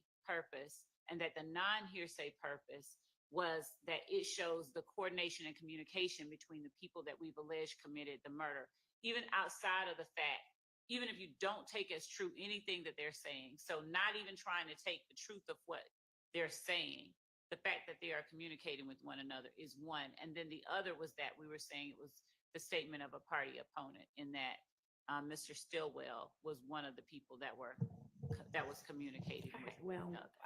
I mean, we can't hear what any of those communications are. So I don't hear anything coming in as a statement by Mr. Stillwell here. If Your Honor could allow us one more comment on that. No, I was just gonna say, Your Honor, we agree. We don't think it's a co-conspirator thing, but it is evidence of the events leading up to the murder of Shamal Drinks. And so we believe it can come in as we're not offering for the truth of the matter asserted that he was getting off the exit at the time that he says he's getting off the exit, but simply, like Ms. Love just said, to show they are the series of events that occur right before the murder, them in communication to meet up at the gas station.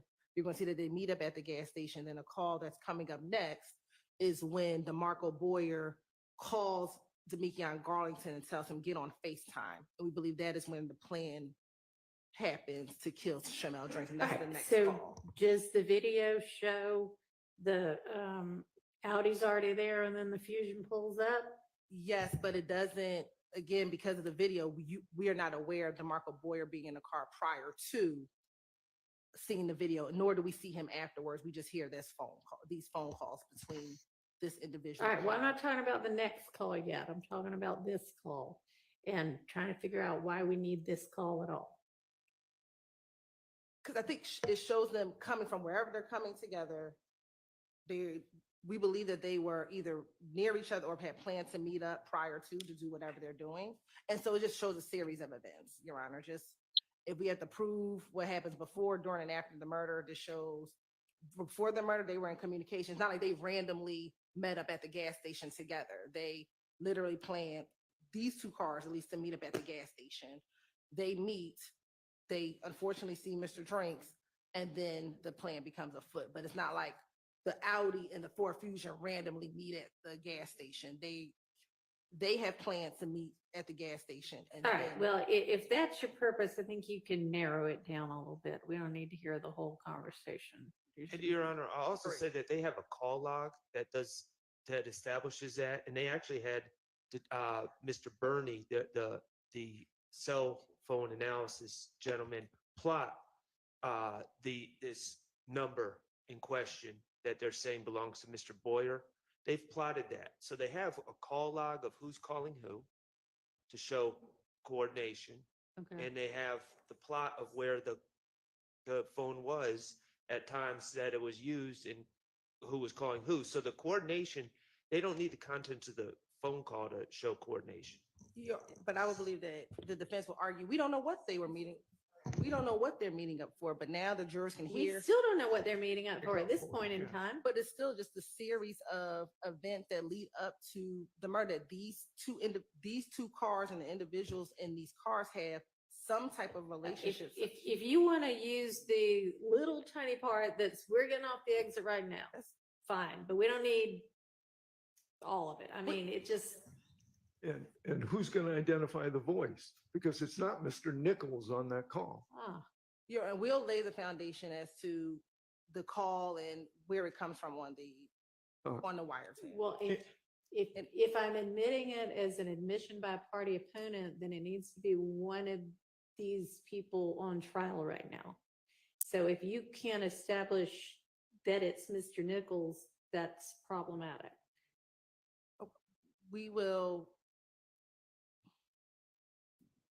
Well, if we're offering it to show that they were, not that they were getting off the gas at the gas, and that's the hearsay, that we would need to, what we're saying is they were meeting up they were on their way to the gas station, not that we're getting off right now. That would be offering for the truth of the matter asserted, which would be the hearsay. Which would need an exception. Which would need an exception. That's not what we're offering. Okay, but if we have no idea who's on the call, then it's not relevant. But we do know from the phone number that it's DeMarco Boyer's phone. We know that he is talking to Demekion Garth. You know what? Let's just use what's already in for that. And by I mean, that's probably the wrong word, but it appears that you all have what you need. And considering the other issues surrounding this one, I am gonna sustain the various objections. I'm not gonna admit this. Okay, thank you, Your Honor.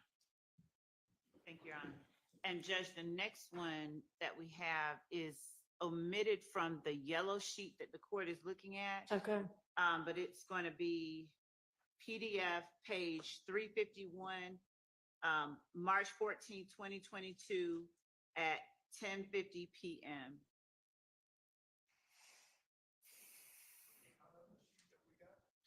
It's not, but Your Honor, as I stated, it's not on the yellow sheet. It is in the Dropbox. Okay, yeah, the yellow sheet was something that got sent later that was just to guide us, but. What's the reference number? It is the PDF page 351, reference number 345.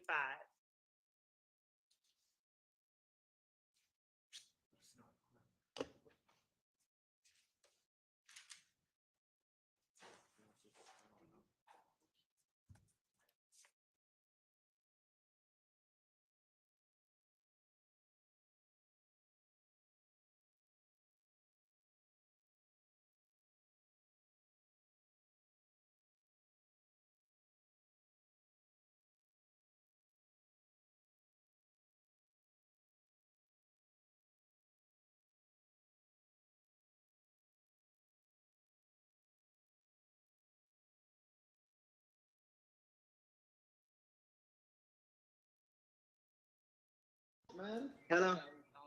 Where you at, boy? Right here at the studio. Somebody got killed in the canopy. I was trying to see who it was. For real? Yeah. I just seen Shakur post shit like that. Yeah. Huh? Yeah, I'm ready. They call me leave. I was just trying to see who you were. All right.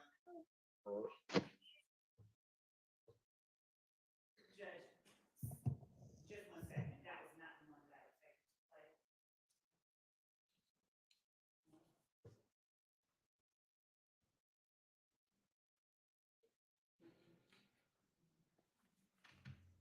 We're playing call 330, page 333.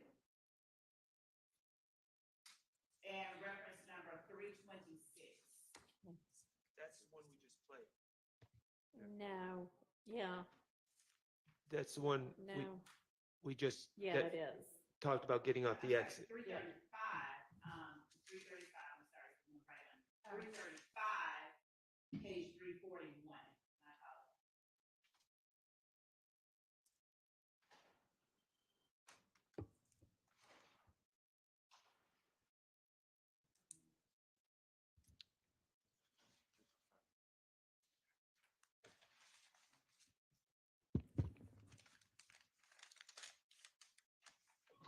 Hey, what the hell y'all pulled off?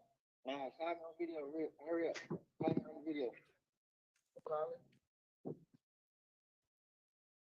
And is the timing of this one, y'all can establish, this is after Drinks pulls up. Yes, this is right before his month. I think that pretty clearly would come in under co-conspirator exception.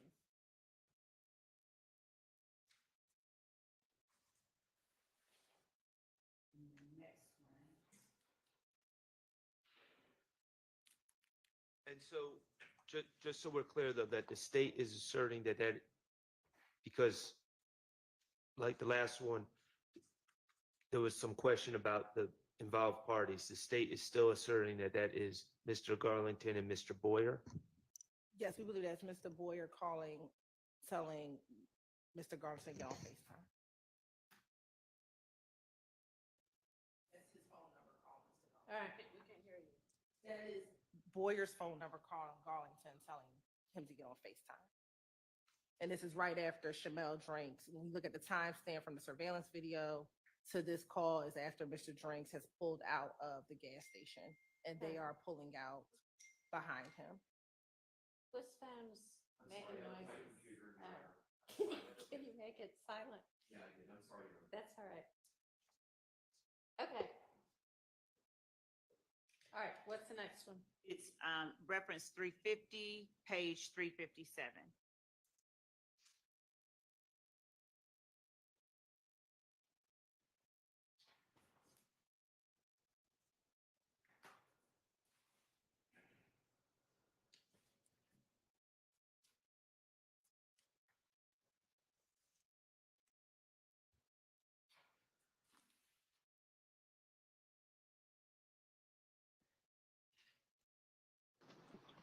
Yo. All right, man. There was all kinds of shit going on. I just jump in the other car, bro. Y'all nigga don't be getting dropped off and then got no motherfucking ride to go back home to. They don't make sense. Yeah. It's supposed to be getting dropped off for a nigga. Why with the nigga who wrote you? Yeah. That's stupid as fuck. So, you nigga be on the damn ass, y'all. What's up with? We right here down here. Yeah, what? Ride past trying to see. I'm finna meet up with y'all. I'm finna go get a fill up. Gotta get a fill up for fight, right? Yeah. All right. Huh? I said, all right, I'm finna let you know what's going on. I said, I'm pulling out now. Y'all back, sorry. You say, I was gonna jump in with y'all. All right. That's what I'm saying, Kyle. What you doing? All right, I'm gonna get the fill up now. All right. This call is made and is between Damikian Garlington and one of the people who were in the car with Mr. Nichols, Mr. whom we believe to be Mr. Boyer, talking about having rolled back through the scene. The police were on the scene of the Shamel Drinks murder at the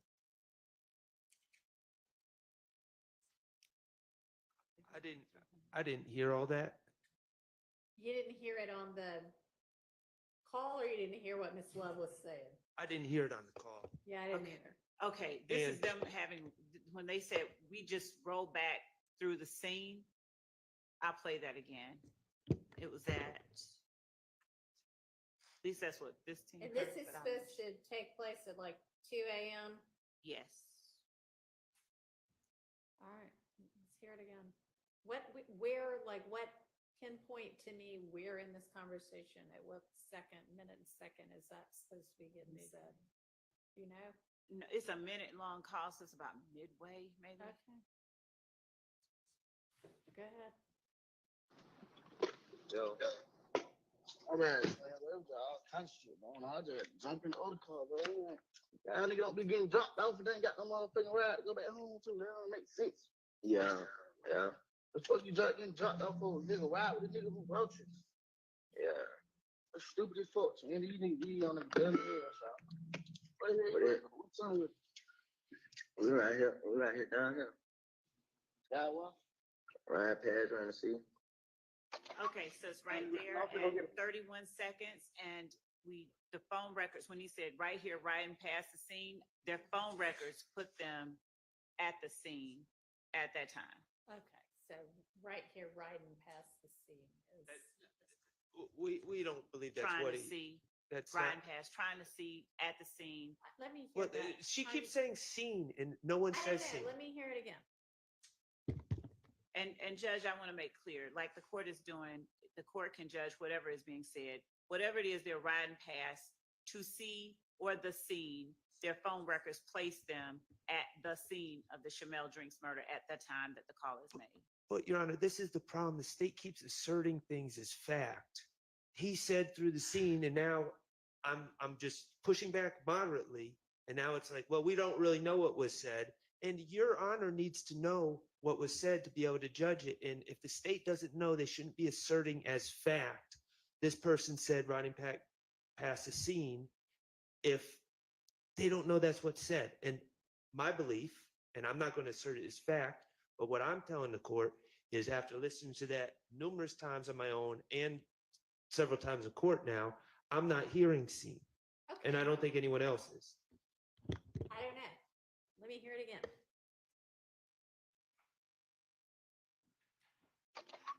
I'm finna meet up with y'all, nigga. I'm finna go get a fill up. Try to get it filled up for fight, right? Yeah. Wait a All minute. right, I'm gonna get down here. Y'all what? Ride past trying to see. Yeah. That's stupid Trying as to fuck. see. You need to be on the damn ass out. What the What hell? it- What's wrong with We right here down here. y'all what? Ride past trying to see. I'm Say- finna play go it get again. I'm finna meet up with y'all, nigga. I'm finna go get a fill up. Y'all what? Ride past trying to see. I'm finna go get Ride past trying to see. I'm finna meet up with y'all, nigga. I'm finna go get a fill up. I mean, I don't know what he's saying, but they're talking about, I mean, A little, never is saying I need a ride, right? a No, little it's context. saying- No, Oh. not right there, but before then. And they're saying, why didn't you ride with the person that you started out with? And they're trying to figure out where each other is, right? He's asking, where are you? And he said, riding right here, riding past the scene, trying to see, either way you look at it, that the point at which he is saying that, yes, they are trying to apprise each other's location, and that person right there saying that he is riding past, his phone puts him at the place where Shamel Drinks was murdered at that moment. I'm hearing, and I think everyone else is hearing over here, riding past around the city. Okay, around the city. I mean, And- maybe he is saying around the city, if they've got something that's gonna. I show don't that- believe, well, they It just said, doesn't, I mean, it honestly doesn't matter whether he's saying riding around the city or riding past the scene. when what they're trying to do is communicate with each other about what's going down between them right after they have allegedly shot and killed somebody. Well, it's 4 hours after Mr. Drinks was shot. The context of all this meeting up is to go to the studio. That's the part that the state's not playing. They're all going to a music studio. And so I hear Mr. who they're saying is Mr. Boyer fussing that it seems that fussing someone should have gotten a ride with someone else, and he's fussing with that, and he's asking where you at now, and he says riding around the city. There's nothing conspiratorial or anything else about that. But my bigger concern is we just have this situation where, like, if Mr. Garlington really said, I'm riding around past the scene, that would be some damning evidence. So we just shouldn't be throwing that out without knowing that's what's said. All right, well, I'm not gonna let them hand the jury a transcript of this call that says that, because I don't think, I mean, it's up for debate what it says. I don't think, y'all don't agree, I don't agree. Who knows what it says? But I mean, it could very well be a part of a conspiracy, and they could be meeting up at the studio to figure out what it is that they're going to do next. That's not for me to determine. That is part of their theory. They can present this evidence in support of that theory. Whether the jury buys it or not will be up to the jury. But it is this I'm going to admit. Do we have lunches yet? Yes? Okay, let's take a lunch break. We can all be back in an hour, right? Yes. Okay, let's be back at 1.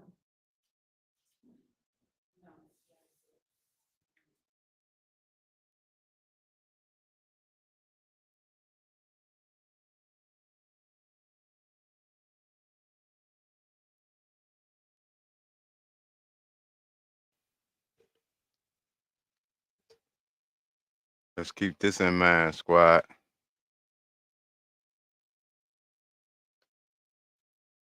Let's keep this in.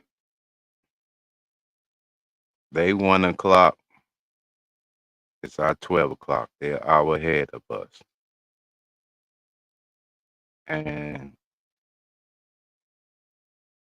hit your notification for Fly High Productions.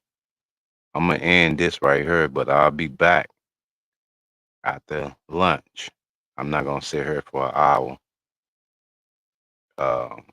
and just look at the state of Georgia, the seal of the state of Georgia up there. And since y'all not conversing with me, man, I got some other business to tend to. But hit your notification bell so when they come back in the courtroom and I go back live, you'll be one of the first to know. And I appreciate y'all for inviting your cousins over. Salute, cousin. Welcome to the squad. Well, welcome to Fly High Productions. If you decide to subscribe, at that point, I'll welcome you to the squad. But like I say, I'm not gonna sit here for no whole hour and watch the screen. They claim they'll be right back. Well, not right back, but they'll be back in an hour. So at noon, as a matter of fact, I'm gonna go ahead and set the live up once I end this. So you may be able to go to my channel and it just already be there. If not, like I said, hit the notification bell and you'll be one of the first to be notified. But before I go, I want to know in the chat, how many people think that the state proving their case? If you think the state is proving their case, put a 1 in the chat. If you think they failing at it, put me a 2 in the chat. I'm gonna go ahead and insert my 2 right now. Cause I think they failing miserably. They constantly bringing in this so-called evidence, man, that's not proving anything. She don't know who's on the phone call. They claiming they heard Stillwell in the background say something. How do y'all know Stillwell's voice like that? That's what I'm saying. And to be frank with you, besides Young Thug, all these boys sound like Lil Woody to me. Lil Woody, Lil Woody, whatever his name is, Kenny Copeland. They sound like Kenny Copeland to me. I call him Woodrow. Cause I can't even say Woody. I can say it, but it don't sound right coming flowing out my mouth. That don't even sound like a word. Nevertheless, he said that's how his name is pronounced. But hit that like button, man. And I'm gonna take me a lunch break too. I probably need to, yeah. I'm gonna take me a lunch break too. So on the fry y'all a bologna sandwich.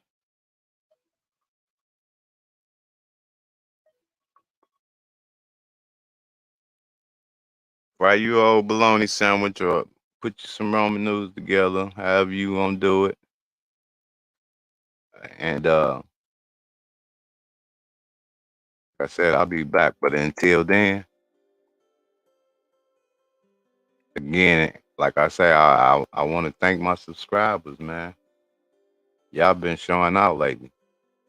Now I need to get y'all over here in this live.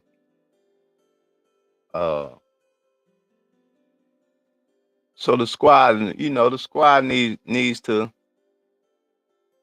interact with each other because at this point, I kind of want to bow out. I want y'all to, uh, how the teacher said when she used to lead the room, communicate quietly amongst yourselves over in that chat. But until then, I am Mr. Follow Up. This is Fly High Productions. Salute. I'm out. Squad up.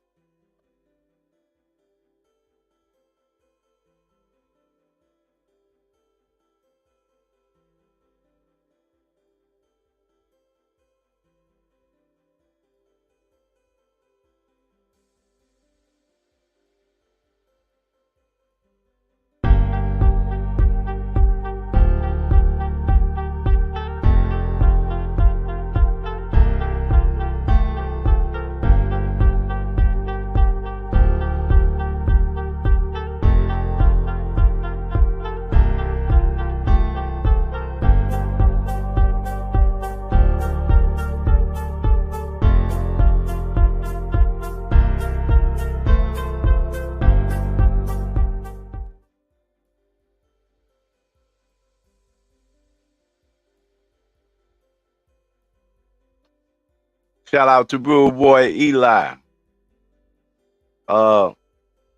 Appreciate you, bud. You just did what? You subscribe or you hit the notification bell? Either or, we appreciate you over here at Fly High Productions. Tune in at noon. Peace.